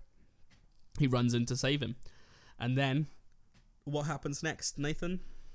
So, All Might is about, and he's basically like, okay, so like, I need to find the strength in myself.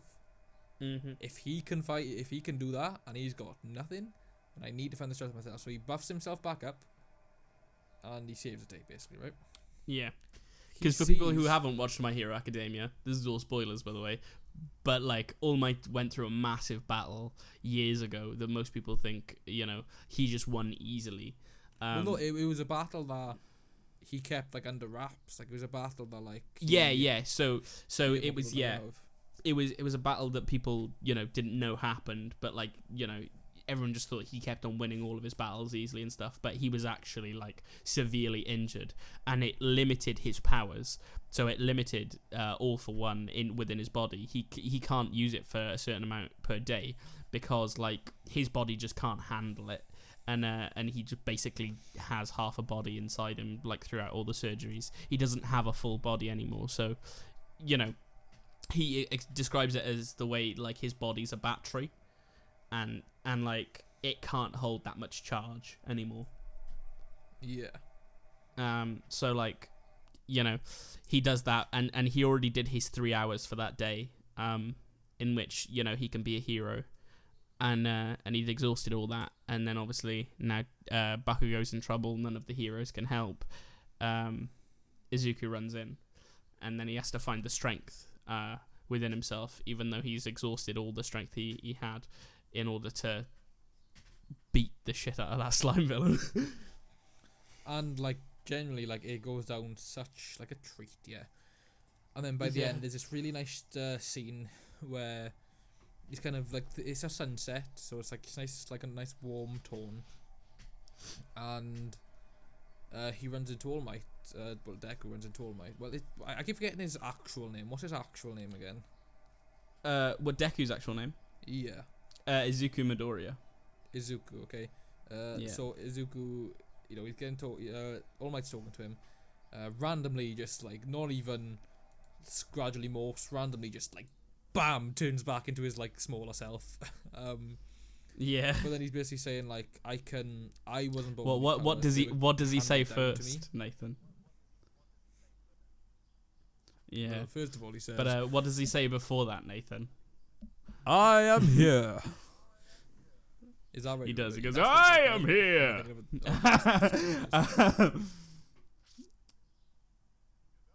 Yeah, no, that's what he says. He does. He runs in. He's like, I am here. Yeah. But yeah. He says the famous quote that you will see flashback throughout the anime for the next 100 episodes, which is, young Midoriya, you too can be a hero. And then he tells him that, he can give him All for One. No? Yeah, and basically. One for all. Yeah.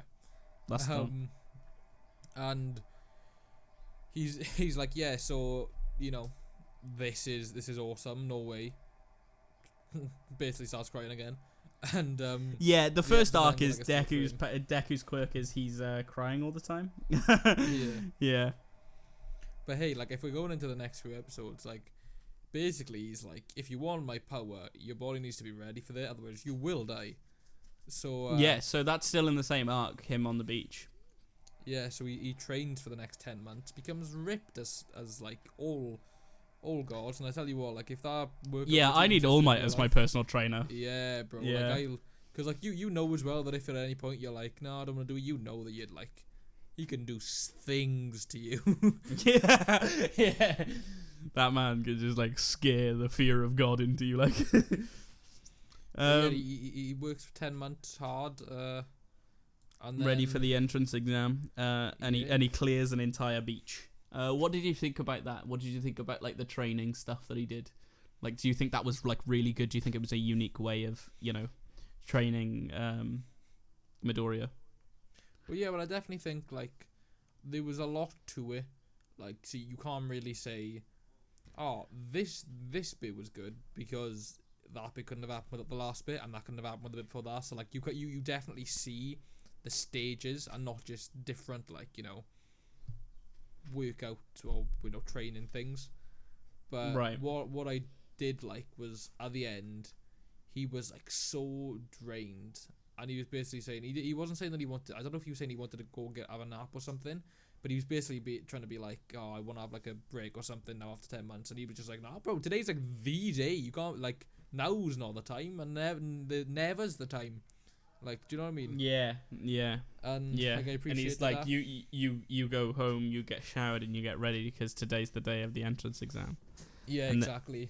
And we get the entrance exam episode, which is episode 4, which you said was on par with episode 2 for you, was it not?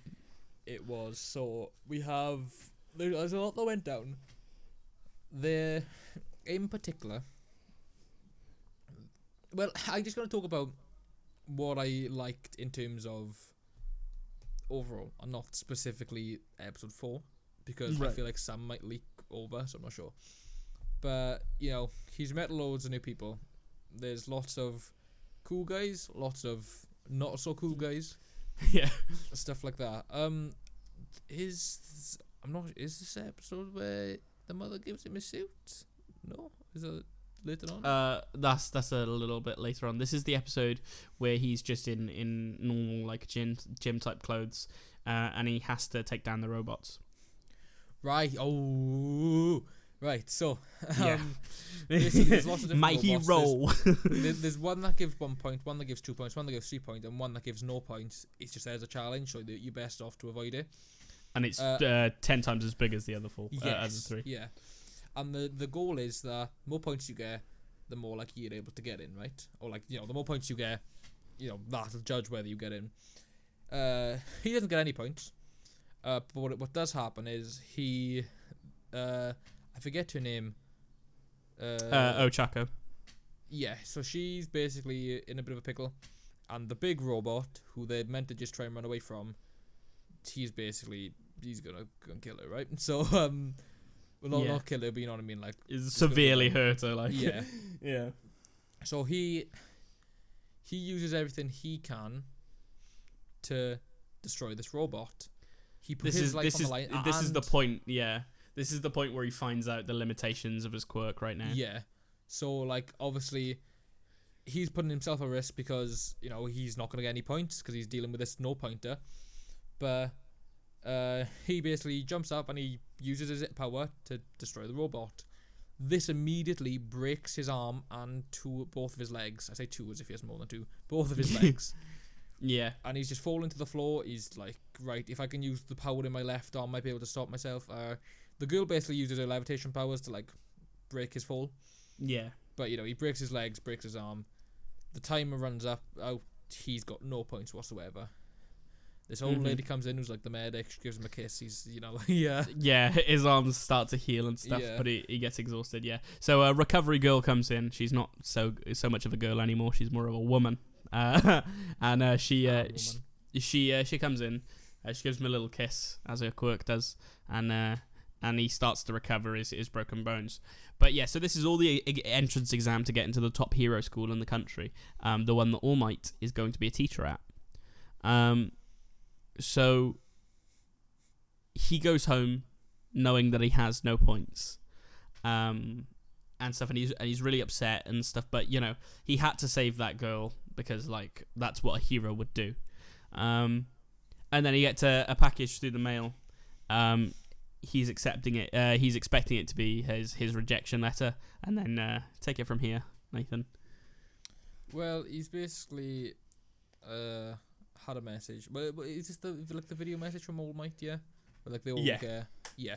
So he's like, yeah. So the idea was get as many points as you can. You got no points, and people with no points, they don't get in. And then he's kind of like, oh no, I failed my only shot. But he's like, but wait, there's more. This is what the judges took into account. And he's like, you got no points, but you risked yourself getting no points to save another hero, and like almost killed yourself doing so. There was secret signs of a real hero. There's secretly 2 types of points. There was destruction points, so destroying the villainy points, and rescue points. Yes, if you rescue a hero in need, in danger. Yep. But not only that, he rescued against the biggest robot, risked all of his points, risked getting into a school, just in order to save her, basically. Yeah. And he gets 60 rescue points because it's a panel of judges. Every time someone rescues someone, they vote on how heroic the action was. And they all voted 10. There were 6 judges and they all voted 10. Yeah, so he got like maxed out points. He got 60 rescue points, which gave him quite a high score in the end. But he finds out also during this that Uraraka Ochako actually tried to give him some of her points, because she didn't want him not getting into the school because of her. But she didn't need to do that, and in the end, he gets into the school. He does. So tell me what you like most about this episode, and I can tell you right now that you'd be lying if you didn't say the moment where he smashes the robot directly in the face. Yeah, and again, it was just one of those moments, like the music swells up and he's like, he's doing something just for the court of good, and he's channeling his power. His arm gets massive. Yes. And he just baps the robot out, and then we got the entire scene of him falling, and he's like, maybe I can get some more points. But no, what if it doesn't work? At least I'll know that I was the hero. In classic anime fashion. And yeah, it was just the entire sequence with the robots and seeing everyone dealing with it. Yeah. I just feel like the entire scene in the simulation, in the training, in the audition, let's say, was great, and it all led up to the, Yeah, everyone using their quirks and stuff. It was super cool, seeing Naval Laser, use his laser to just destroy a robot and stuff casually. Bakugo obviously was doing mad stuff to the robots. But yeah, that's a common thing with shonen anime, that I've been explaining to Nathan, is you will get that thing where you will have a story being told, and then eventually the music will begin to swell, and the character is going to push past their limits, and they're about they're self-monologuing to themselves, but you can hear it. And and then they scream. But it's never oh no, maybe I need to do this. Oh no, maybe I need to do this, and then it always ends on a higher key. So it's but maybe sometimes she doesn't work. But I have to try. But I have to go. It's like Declan Donnelly. It's but I have to try. It's just constantly just he does his best there and stuff, and then we'll talk about the last arc last, but he basically does what the school alma mater's is thing, which is go plus ultra, which is push past your limits, which is literally so funny that they have that as the school alma mater, right? So they have the school's catchphrases plus ultra, go beyond your limits, but that's the definition of a shonen anime, is seeing a character push past their limits. It's basically seeing the hero always becoming stronger to defeat the villains. Well, can I just say as well, I feel personally attacked by this anime. Why is that? Because their school is called UA High. Now, we work under a thing called UAL. Yes. Which can only, it can only mean, even though it does mean University of West London, realistically, it can only mean UA Low. UA Low. So they go to UA High and we go to UA Low. These drawn-out characters, and they're better than us. Just because they got quirks. Nah, yeah. Okay, come to the common room, you'll see some quirks. Come to the common room, you'll see some quirks. Well, spot on, lad, spot on. Yes, it is. It's called UA High School. It's the best school in Japan, because obviously it's anime, so it's based in Japan. It's the best school in Japan for heroes, on the hero course. And Deku gets in, and he's in class 1A. And this is where the mini arc begins. So there is a mini arc within these couple of arcs, and this is the quirk apprehension test. And it's a 2-episode arc, episode 5 and 6, about them just testing their quirks out by doing sports challenges. What did you think of episode 5 and 6 together? And tell me why your highlight is the ball. Well, just he knows the struggle of his power, and he knows. Yeah, and people tell him. Yeah, yeah. But it's like you wouldn't expect him to overcome it so quickly, and he doesn't. Like, he still breaks bones, right? But everyone's throwing this ball. They're doing stunks, right? Like, the one girl does infinite because she levitates it. Yeah. But he throws that's it. That's Uraraka, yeah. He throws it and it does like nothing. So he's like, right, do it again right, we'll do it again right. And he's like, right, I need to use my power. Yeah. Like, I can't break my arm because, like, obviously they'll know that it's like bullshit. Well, the teacher stops him as he's about to throw it. Yeah. And like he comes over and he's well, like, that's the thing. Yeah, he takes away his quirk. That's why. Yeah. He like their teacher at UA, the homeroom teacher is Eraserhead or Aizawa, and Aizawa is like he's a fair teacher. He is like he definitely like wants all the heroes to succeed and stuff, and he's not afraid to like expel students if he doesn't think that they're going to be a great hero one day, and if he thinks they're the wrong people to be on the course. So at the start of this, he says, look, the person who gets the lowest score in the quirk apprehension test is going to be expelled. If you get the lowest score out of everyone using your quirks to their fullest abilities, you're going to be out. And Deku obviously cannot use his quirk multiple times because he'll just break his bones. Yeah. So when Deku's about to throw this ball with his quirk, Eraserhead comes over and he stops him, and he says, if you break your arm now, you're going to take yourself out of the rest of the day and the quirk apprehension test, and you're going to go to the nurse's office, and you're going to get the least amount of points.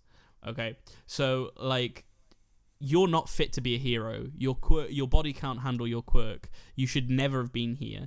If you do leave, if you do get the lowest score, and you leave, no, it's because like you weren't good enough, and he's a dick about it, right? But like he comes over and he's like, don't put yourself out for the rest of the day. Just you throw the ball normally. So he gives him his quirk back and then walks away. And then what does Deku do? So he proves that even though his quirk, despite the side effects, is strength, he proves that he's got a strong mind as well. He throws the ball again, and he waits till the very, very final second to where it's just leaving his fingertip, and then he channels all the power into his finger. The ball goes to crazy lengths. 705 meters. Yeah. Bloody, you would know the exact, like. It's actually 705.2, but yeah, whatever. But yeah, it basically just breaks his finger. Because he waited till the very last second and channeled all the energy into his fingertip, into his finger. And yeah, he doesn't break his arm. And yeah. Like, well, he didn't break his arm, that's what I told him he had to not do, bastard, but okay. And Aizawa literally says, this kid. like Jesus Christ. Say as well, I know with swearing on this podcast, we don't tend to do it, but if it happens, it happens. But I feel like we're right to say bastard, just because the amount of times I've used that word during my hero is like... Well, it's like, it technically isn't a swear word because it genuinely means son without a father. Bro, you watch Super Sentai and it's like, bastard, and it's like, like, all right, bro, you didn't have to go that harsh. Yeah, no, definitely, and All Might secretly watching, but this is another big character thing that I think I have to bring up because we didn't mention it before, but Bakugo,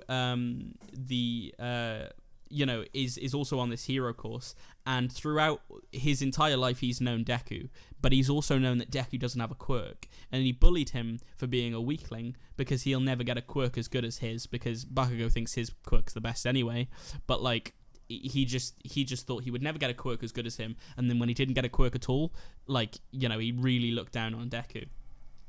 The moment that Deku got in the hero course, Bakugo was furious and stuff, and he didn't know how he didn't, and like apparently he was told that Deku has a quirk and stuff, and he was like, "There's no way, I know Deku doesn't have a quirk."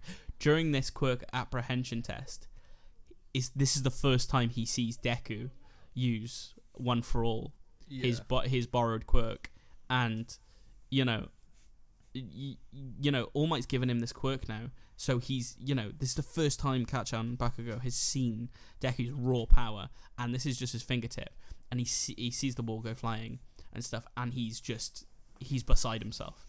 He's like, I know this weakling, he doesn't have a quirk, and it leads us on into the next arc, the battle trial arc, episode 6 to episode 8, in which they team up. Well, I'll let you explain what happens there. But yeah, Bakugo's furious because he thinks Deku has been lying to him this entire time about his quirk. Yeah. So, in this new arc, it comes down to there's everyone who's in the academy. They get this really cool scene where they come out in all their suits. Is that your favorite part of like the battle trail arc? Favorite part of the episode. Okay, fair enough. That's episode 6. He's in his suit. Well, actually, no. I think it is the same episode. I'm not sure, but yeah, he's in his suit. They all are. They all have really cool suits, and they get put in teams of 2. Now he gets put with the girl. Like, sorry, I forget her name again, but the girl. Just Uraraka. Just call her Gravity Girl or whatever. Okay, Gravity Girl.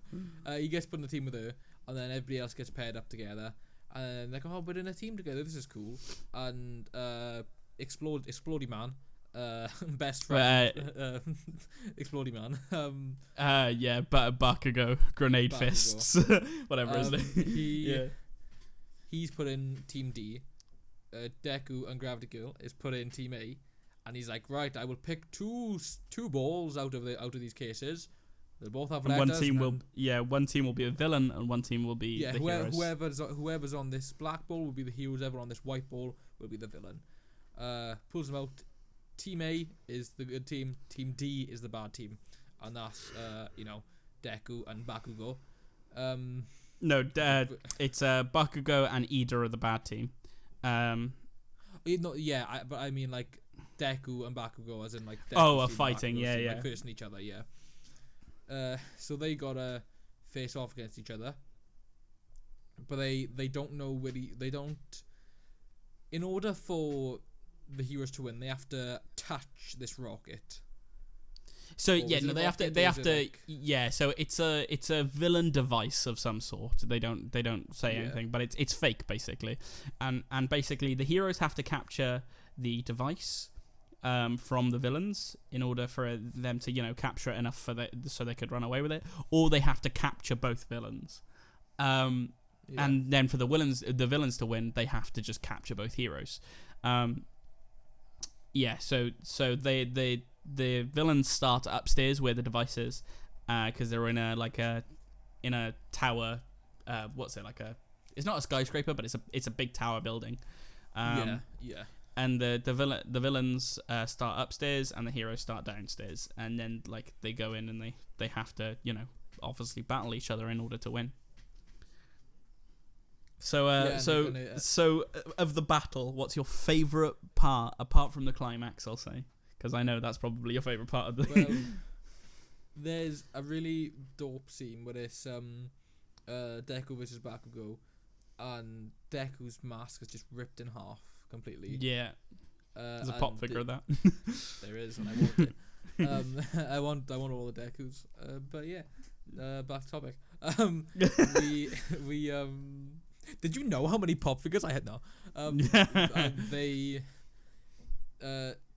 basically Bakugo was basically like, I don't believe in this guy. I'm just gonna blow his ass up. This is gonna go down a treat. And like to put it short, Deku just like flips and floors him, right? Yeah, so Bakugo runs at him and he says something. He says, "I'm not going to hurt you or kill you enough so they can stop the match or intervene, but I'm gonna get close." Right? So he's like, he really wants to hurt Deku, and then Deku is obviously very smart, so he. When he runs at him, he knows that Bakugo's probably going to throw his right first and like a hard big swing. So without using his quirk at all, because obviously that would hurt him and break his bones, he grabs the right arm and flips him over on his back. Yeah, and it's like, it's even though it's just a flip, it's the fact that it was such an intense and dramatic build to it. It's not just a flip; it's an anime flip, and all the characters are like conveniently watching, right? Yeah, Which happens in anime all the time. So like you know how epic something is by the amount of people who are shocked by it. But like so he does this flip, but it's impressive because like Bakugo's using his quirk and stuff in order to get closer to Deku, and Deku hasn't used his quirk at all, and he still managed to get the upper hand on him, right? So like everyone's really impressed by that, who was watching and stuff, and then go on. What happens next? Or what was your favorite part of what happened next? Fill me in on what actually happened next. Yeah. So basically, Uraraka runs off to go face Ida, because Deku says, "Look, leave me with Kachan. I'll deal with him," and then Uraraka goes to deal with Ida. And then Ida's like Ida's like Ida's like basically he's the purest boy you'll ever meet in your life. Like he's like really method. Yeah, he's method hero. But like he then method acts villain, because he's like, in order to become a good hero, I need to know how villains think and stuff. So the point of this exercise is to become a villain. So I will become one of those monologuing cringy villains, and he does. And he spots Uraraka, and they start to have a battle. But before they have a battle, because Ida knows what Uraraka's quirk is, he's removed all objects from the room apart from obviously the one object that he can't remove, which is the villain device. The villain device. But he's removed all objects, so she can't use her anti-gravity to throw stuff at him and stuff like that. So he's really anticipated her quirk. He's really done like well there. And then we cut back to Deku and Bakugo having a fight and stuff. And then they're running through these hallways, hiding and fighting with each other and stuff. And then Deku brings him to this one room that he spoke to Uraraka about, and he was like, "Look, I know where you are. We're near you, but on a different floor. I'm just gonna keep fighting Bakugo." And they go down a hallway, and Bakugo has these upgrades to his equipment, because everyone gets their hero costume, and with Bakugo's hero costume, he gets these sweat collector things that have extra of his of the thing that Bakugo secretes. So his quirk works like this: he secretes sweat that is nitroglycerin that can explode, and he's immune to his own explosions. So he can just basically, in his hands and his feet and stuff, he can just his entire body is made up of this nitroglycerin, so he can just basically use explosions whenever he wants to. But these grenades on his hands, these like grenade gauntlets, they have a large amount of nitroglycerin in them stored up, so they're like just extra superpower. And he knows he's like a close range villain, so when Deku is running down a hallway, he's not even a villain, he's a hero, but like he has to be a villain in this. He knows he's a close range fighter, so when Deku's running away down a narrow hallway and there's nowhere for him to go, Bakugo does something particularly evil, and he uses his only long range attack, which is a giant fiery explosion. What did you think of that? Was that like something that was like a highlight of the episode for you when he uses that? Well, for me it was like, even though I know they're all training to be heroes, there's just something like deep down that's like, this man could end up not being a hero. Right. Like the way he is like die is a bit extreme, but like also I think a good thing to remember is he has the same thing as Deku. He still looks up to people like All Might and stuff, and the reason he's so violent and stuff is because he wants to be the best, and like anything that challenges him to be the best needs to be out of his way. So he does that, and then they're in that and Deku dodges and stuff. but they're in this room. Do you want to tell me why this room is about to be the most your favorite part of this arc? I want you to, just because with the way you've been telling it, I've been generally sat here like just smiling because it's like as if I'm not as if I'm watching it, but like it's like a retelling. Yeah. So you tell this, and then I'll continue afterwards. All right. I'm pretty sure this is Nathan's favorite part of it, of the arc.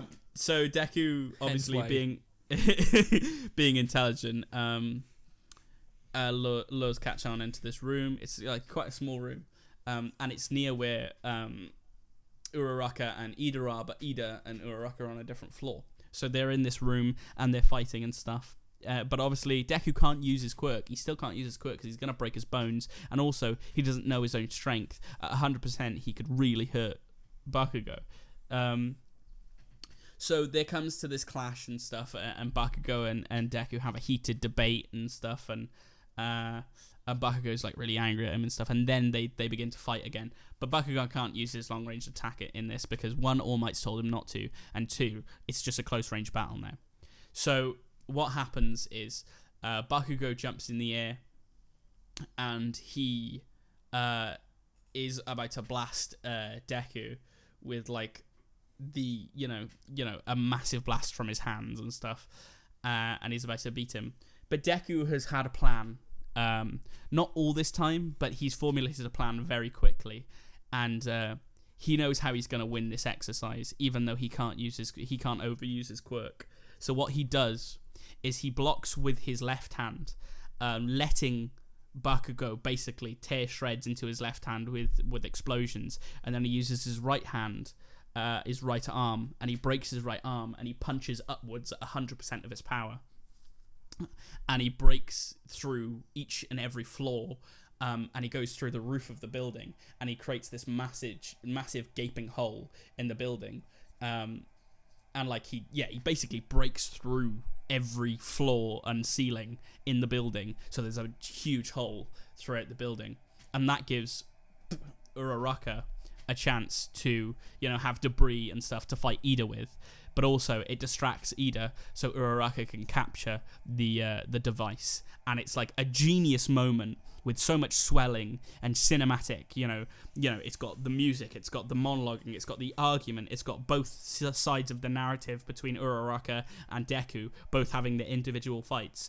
And Deku just, uses this one thing, this one punch, the only thing that he can do in this battle to win, in order to, 1, help his teammate win the fight that they're currently in, 2, give them the opportunity and the distraction to get to the bomb, and 3, also not lose to Bakugo, which is one of the most important things as like his morals in his core character.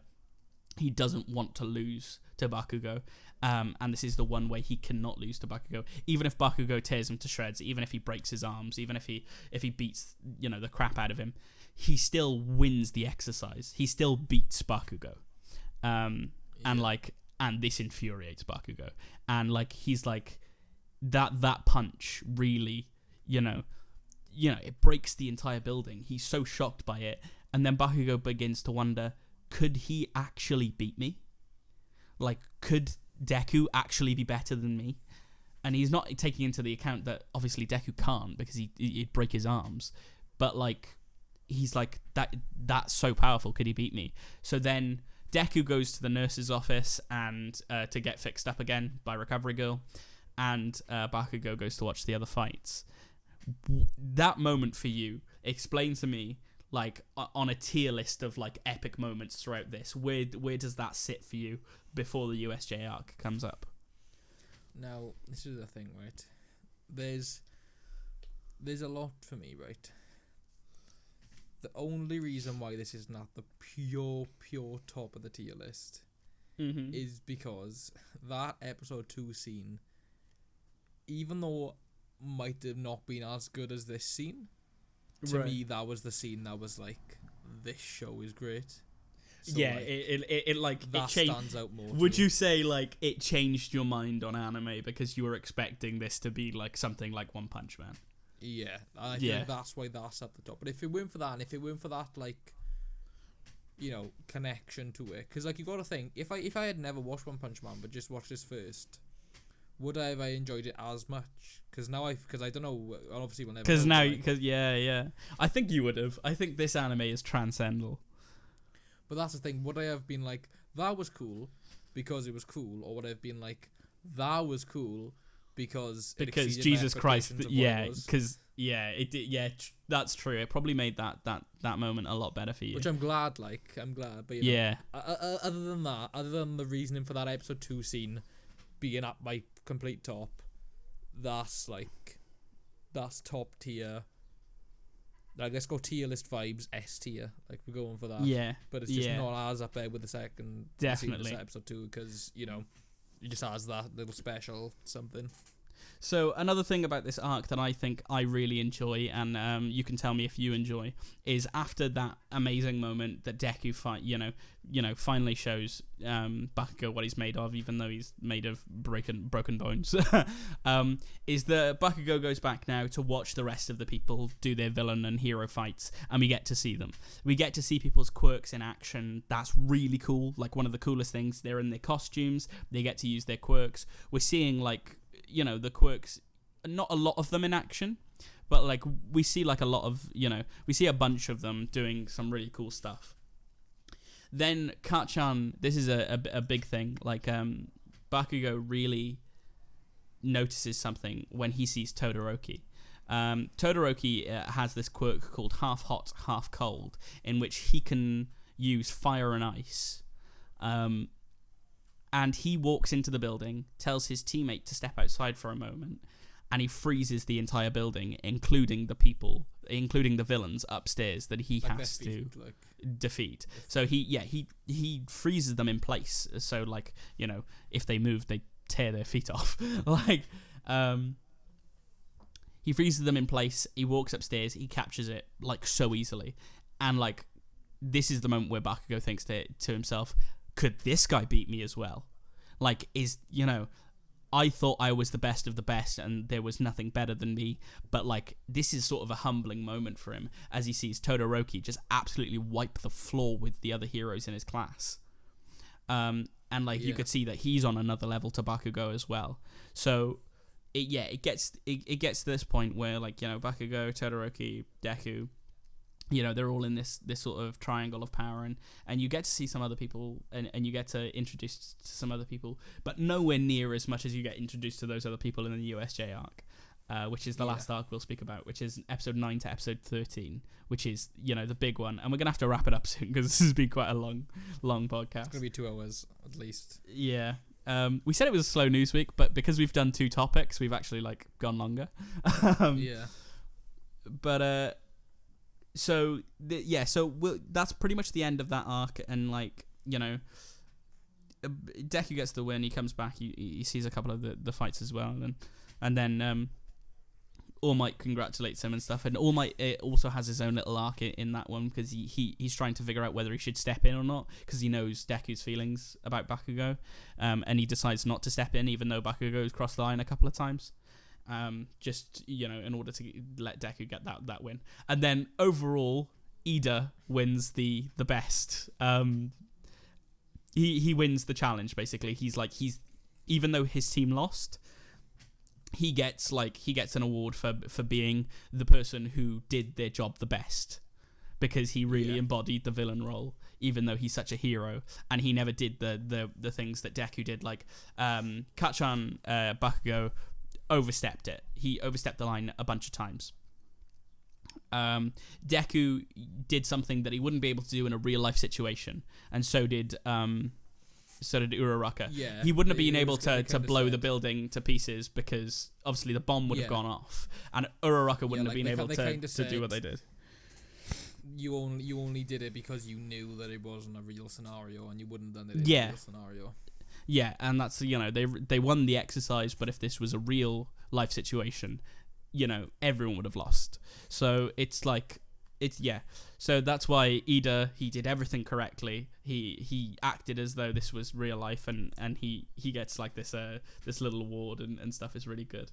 So we move on to the USJ arc. Now, there's a mini arc within the USJ arc that we can talk about briefly. It's just about Ida becoming the class representative. It's like the first episode, basically. It's just a little filler to move on to the next arc. What did you think about the filler? Because there will be filler episodes later on. Like, I know there's not too much in season 1, but season 2 and season 3 and stuff like that, there will be filler episodes. Were you okay with the filler episodes? Were they still pretty, cool? To me, it was like, it never took away from the core premise. Like, they were still trying to move forward as heroes. It just weren't as specific. It wasn't like a flashy battle or anything. It was just school life. Yeah. Yeah. But, and you'll get a couple of those, but like that's there are still mostly arcs that are moving the story forward, and that's why like Ida within the USJ arc it's not technically an arc by itself. It's just in the USJ arc. It's just that one Ida episode. But then the next couple of episodes, so episode 10 to 13, is the USJ arc, the attack on USJ. Now, is this arc your favorite arc? Because for me, this arc is my favorite arc out of all of those arcs. I listen, right. I like the whole training simulation thing, like the training area. Yeah. But for me, I was like, maybe this isn't gonna be as good. And then that portal opens, right? And the villains step out. Oh yeah. And this is the thing. And the cracked Nomu steps out. I don't want to say this changed anything, right? But obviously we watched that episode. He ended on the cliffhanger. I then had to go. I found out that the finale to Beast Morphers was out, right? So I watched that and I was like extremely hyped.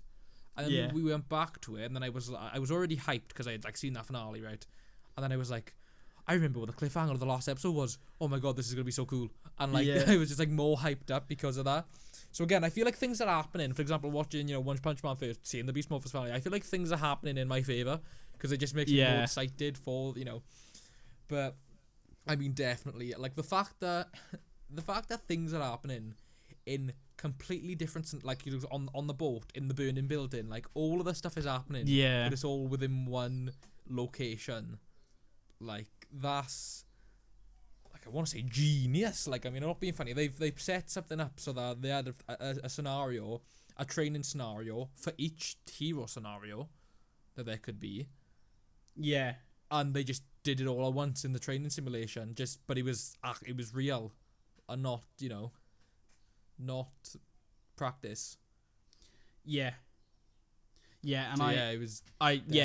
So they definitely they still had to deal with the things that they were gonna have to deal with, but they didn't. There was nothing taken away from it. It was the.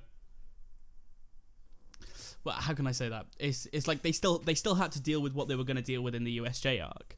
Like they went to that building to deal with all those natural disasters, but then on top of that, villains.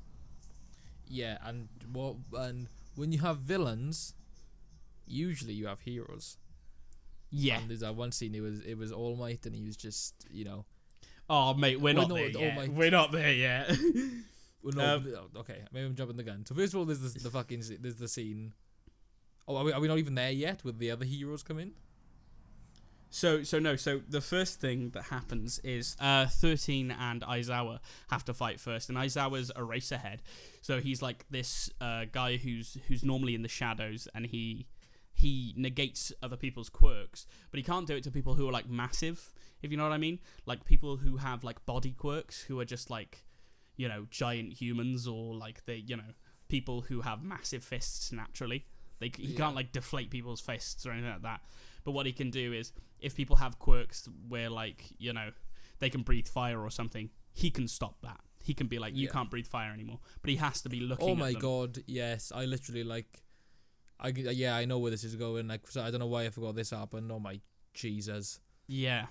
So he's beating up so many villains, and people are like, with his quirk, because he can only look at one person at a time to negate their quirk, like he shouldn't be able to like beat a lot of villains up. But like and Deku says to him before he runs off to fight the villains, he's like, your quirk isn't suited for multiple person combat. Like, this is don't go down there.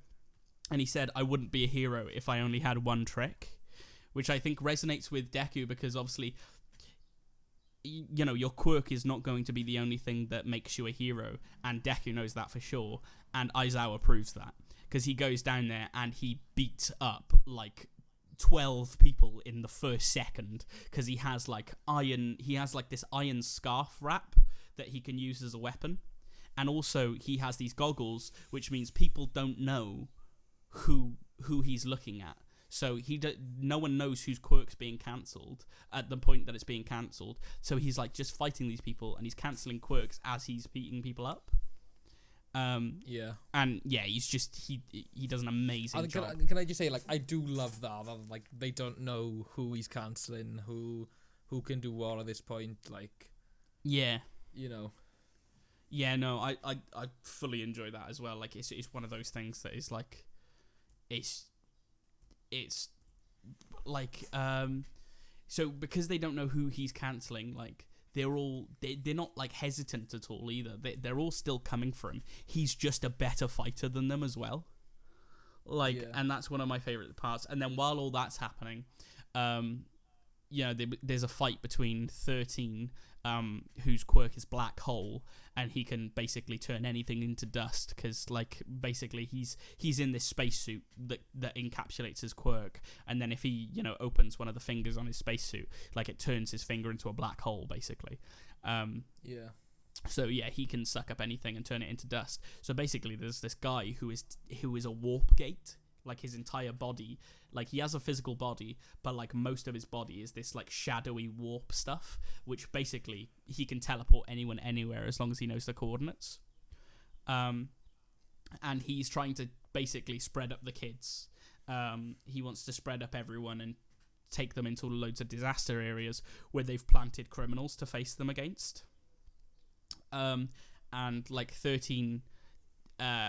tries to use his black hole in order to suck up the warp gate, but instead he makes a warp behind 13, and 13 actually, like, sucks up the back of his costume, which, like, basically hurts him. The warp gate wins, and he spreads all the heroes in training to all of these villains in loads of different areas, but he doesn't know who's good at what, so he's just sent random heroes in training into random areas, not knowing their weaknesses or powers and stuff. And then we follow from there. Aizawa's still beating people up, but then we see Froppy and Deku and Mineta, who are on a boat, and they get sent to the water area.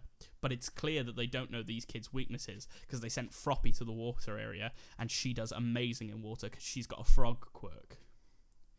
But there are villains in the water who are good in water, so they don't know the kids' weaknesses, but they know the villain's strengths. So their battles ensue. Do you like this, like, little mini climax? What happens with? I do. Well, that's the thing, especially because these two characters now. Again, I'm just gonna say Froggy and Bally. Yeah, it's Froppy and Mineta. or at least. Alright then. Wait, which one's which? So Froppy is the frog. Right. Okay. Girl. So Froppy. So her name's Sue. Froppy and Mini Perv. And Mini Perv, Mineta. So, like, because their characters we hadn't, like, gone into detail on, and we still haven't really, but, like, their characters we hadn't really seen, right? Like, they were there, but, we haven't by any means had, like, a story with them. Yeah. And now we have to see them work together, like, in the absolute, like, shortest time frame, like, very quickly, not much time for discussion, it just had to be on a whim, and they just had to work together and try to win. Yeah. And that definitely brought out the best.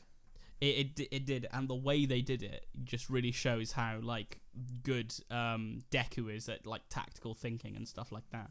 Like, he's really good as a tactician and putting people's quirks to the best use. I love this. episode and this little mini climax. Basically, what happens is Deku breaks one of his fingers in order to use his quirk, but it's really powerful. So what he does is he creates a whirlpool, and then Mineta has this quirk where he has these balls that he bounces off, but everyone else sticks to. So he chucks a bunch of these balls in the whirlpool. All the villains, they get thrown into this whirlpool with these balls. They all get stuck together, and they're all in this just clump stuck together. And meanwhile, Froppy has Mineta and Deku and jumps directly off this sinking boat over to the shore because she can jump so far. And they just defeat all of the villains in the water in one fell swoop from this like tactical, thing that Deku came up with. I really love that, to be honest. That's one of my favorite parts of the USJ arc. Definitely, like, again, just seeing different people work together, unlikely people working together, and just having to try and devise a plan based off each other's powers. Yeah, like, because anyone could have been sent there with Deku. Yeah, do you know what I mean? But they have to find a way to work off their powers.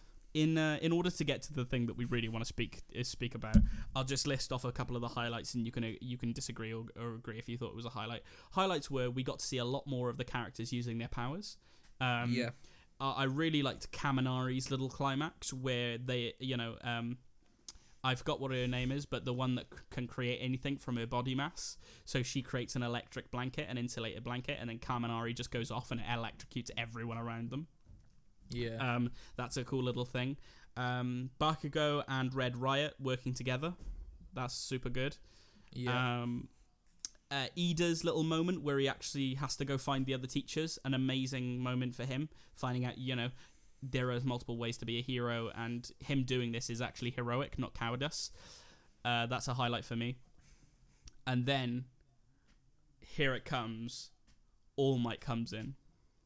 So, Bro, All Might walking through those doors. Oh, mate. This is quintessential My Hero. Like, that was his air quotes day off, because like everyone was there, like the press were there as the distraction. Like, they were all after All Might. He was like, he's not in today. Go home. Yeah, so he was actually supposed to come to the USJ with everyone, but like he was actually doing hero work because he kept on hearing people in danger, and All Might's a real hero. Even though it's going to hurt his body and affect his teaching, he's going to have to go, be a hero and do that hero work. So he uses up his entire 3 hours. Again, like he uses all of his time up, and then he has to, sit in the staff room in order to recharge his body. While the other teachers take the kids to the USJ. I love that as well. Just the fact that he's just in the staff room. It's just like the most. Yeah. It's like go just in the. And he speaks to the principal, Nez. What's the principal's name? Mr. Nezu. Jones, like. Yeah, Principal Nezu. Yeah, he's super cool. That principal. You'll see more of him soon. But yeah, so All Might knows that there's something up because he can't get in touch with anyone. So he just feels like something's up. So he starts to make his way over. Then he runs into Ida, and Ida tells him what's going on. And oh boy, when he finds out, is he angry? And he comes in, and like he doesn't just come in his weakened state. He comes in like fully, like, I am here state, you know what I mean? Hero. He comes to the things, and he's like, all students, don't you worry now because I am here.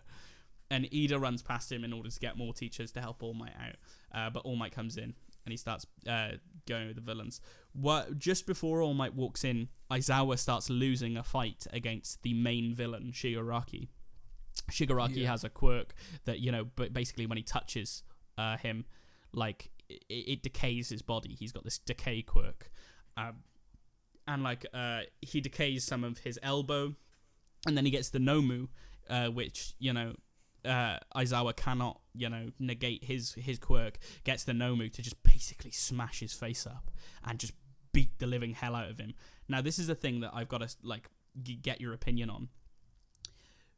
in cartoons, we do not get this level of violence. This is something that only comes with anime. Is this something that's like new and refreshing to you? The fact that they are not afraid to go more violent and more, in detail, gritty stuff? Or would you rather it be, the way it is in like cartoons? I'd much rather it be this way. Like, I'd much rather, because again, like with live action, even if you're doing an age rating of 18, there's still only a certain amount you can do in terms of VFX, makeup, and what you can show.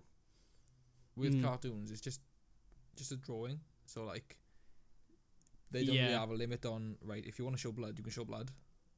Yeah, but most child-friendly cartoons don't do that, right? You're not going to see this level of violence in something that's on Cartoon Network.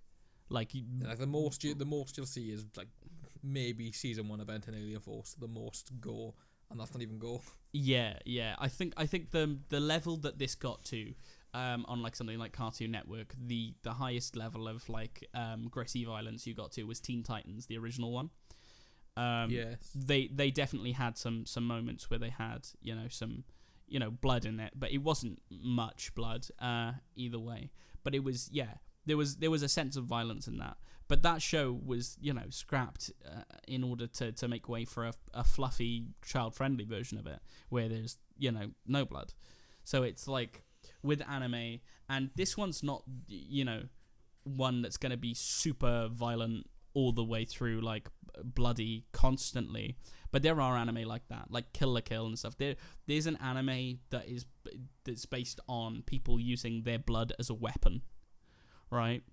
And like it morphs their like blood and stuff into a weapon. If you want to see like proper violence, proper gore, but it's animated and it's super super cool, you gotta see Parasite. Parasite is an amazing anime. 24 episodes, 1 season, that's it, and then it's done. But it's really good, and it's on Netflix. Super good gore in that, but like it's not like it's not gore for the sake of gore. It's just showing you exactly what would happen if a giant man smashed your face into the concrete a million times. And it doesn't take it overboard either. Like, it only shows his face being like bloody and stuff for like very minor times. Most of the time, you just see like a blood pool next to him. But yeah, All Might comes in, and then he starts to fight Shigaraki and the Nomu. Now, this Nomu. Okay. So his fight with the Nomu obviously results in the Plus Ultra scene. Tell me what you thought about this scene. No. Tell me. Listen, okay?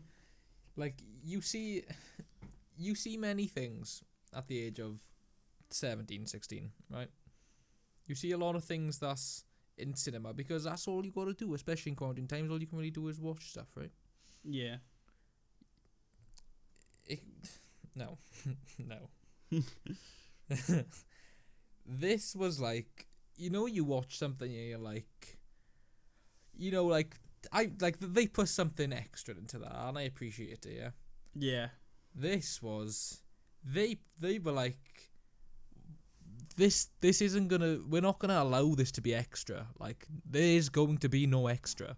It is just all going to be there.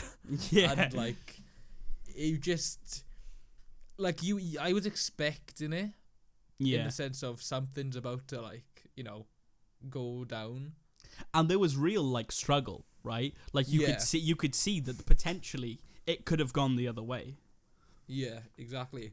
That's so, like, I was gonna say, you could see something was about to go down. You just didn't know what. Yeah. And then the moment that he wins, and the monologue, the swelling of the music, him telling the students this is a real hero and stuff, and after he does win, him saying to the students, back in my heyday that would have been 5 punches. That time it was over 300. Like, stuff like that. Like, what did you think about when he actually wins and he sends him flying and he breaks through the USJ roof? What was that bit to you? Is that like the highlight of the whole season, or is that still like episode 2? What's like? No, well, this is the thing, right? there's unique things about it. Mainly, I forget who it was, but like there was someone who was like, did a guy just fly past me? Like, did that just happen? Yeah. Or something like that. Yeah. Like, did I really just see that? And it's like, as much as I love that, it's like, this is what I always hate. See, I always hate when there's an emotional scene that immediately has comedy. Right. I don't mind it if it has comedy in it, but if there's something that's either really epic or really emotional, Do you think the comedy was a bit too quick after that scene? this is what I'm saying. Like, there's so many different, let's say, I wouldn't target anything, but forms of, like, watch media, film, TV out there that does it, and is like, there's something either sad or something like dramatic or emotional, but immediately it cuts off with a joke. Yeah. I feel like this kind of did hinder it for me, just because I was like caught up in, oh my god, like that was like so cool, and then immediately like I have to change my senses and like divert my senses and be like, wait, so I gotta, obviously like it takes a millisecond, but your brain has to analyze, the fact that he's just spoken and the fact that he's just made a joke and all that. Yeah. So it kind of just cut it off for me a bit. But regardless, like, you just, bro, like I said, you knew someone was gonna go down, you didn't know what, and before you knew it, he was just through the ceiling, and like, Yeah. do you know what I mean? So for me, I'm about to get into like my my probably personal favorite part of this arc. The then after All Might does his job, and obviously he's about to run out of time again, and stuff. The heroes show up. Yeah. And this is probably my favourite part. Snipe shows up, shoots every fucker. And I don't need to swear, but Jesus Christ, is that like the best part of that fucking episode? Jesus, it's so good. Well, go on. No, I was just gonna say it's so good, and I love Snipe's entrance, and then obviously you've got Cementos. Who something that was like really noble to me was like when Cementos shows up and control cement, but like the way that like I forget who it was, but he was basically gonna run over to All Might and Deku and be like, oh my god, like we did it, blah blah blah, whatever. So Red Riot. Wall. Yeah, he kind of makes a wall. He's like, don't, it's not safe, go back. When realistically he's just protecting the identity and the secret behind All Might. Yeah, he's just protecting All Might. Yeah, it was something so small, but just the noble, the Joe Noble behind it. Yeah, yeah. Like the NOBL3. Yes. Yes. Yeah, no, it was just small things like that is what I appreciate. Yeah, yeah. I think I spoke about that in like a past What We Watched or something, where like there was something really small that I just it changed the experience. Not changed the experience because it was towards the end, obviously, but stuff like that makes it for me. Yeah. Yeah, no, definitely. Okay, so just overall, let's do our reviews and stuff like that. Have you got anything to say that was a highlight left? Because that's the end then of the episode. Highlight of the episode or the season? Just of the season. It always.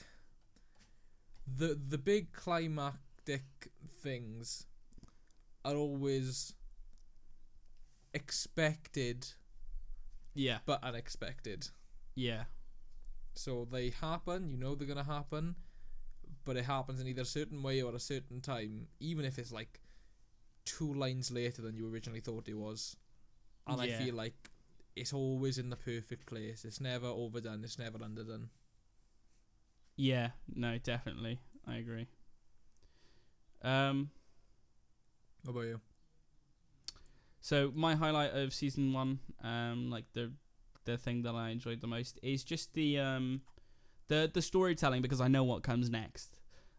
Just the building of the characters, the building of the world. There is so much good world building in this, and that's not just something for anime, because anime normally has really good world building, but like just in general, TV, movies, the world building in this is extreme, right? It's super good.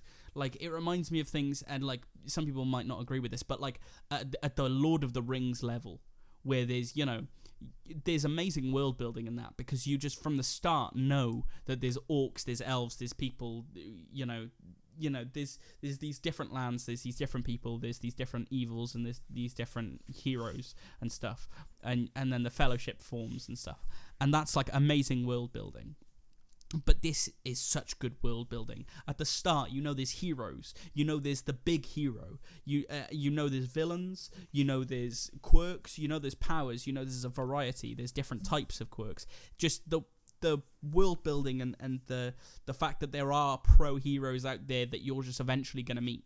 Like, you haven't met every pro hero. You don't know everyone from the start. You just know that there's a world out there that is amazing. And we're only in Japan. One of the movies takes place in America. How does it? Yeah, so like it's like like randomly, or like they travel there.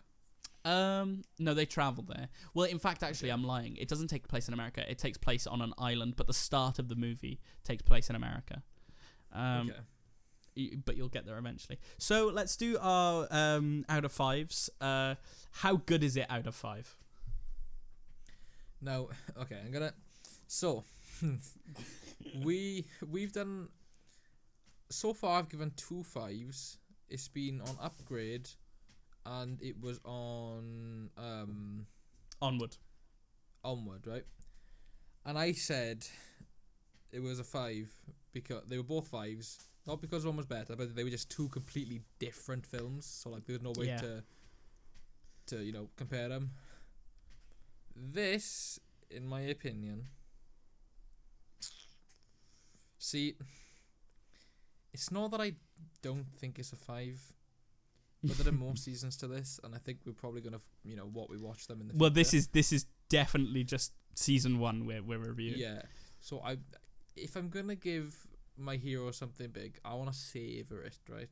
So I'm gonna give it a 4, just for like, just purely because, as much as I loved it, I don't know if I loved it as much as I did because I didn't like One Punch Man. Right. I don't know whether that was a factor. Okay. So I know what to expect from it. I'm gonna go out on a limb, and this is definitely a 10 out of 5. Okay. Because obviously I know what happens next, but like, this season is also the starting point of that, right? This is the first season, so no matter what comes next, if this was the end, right?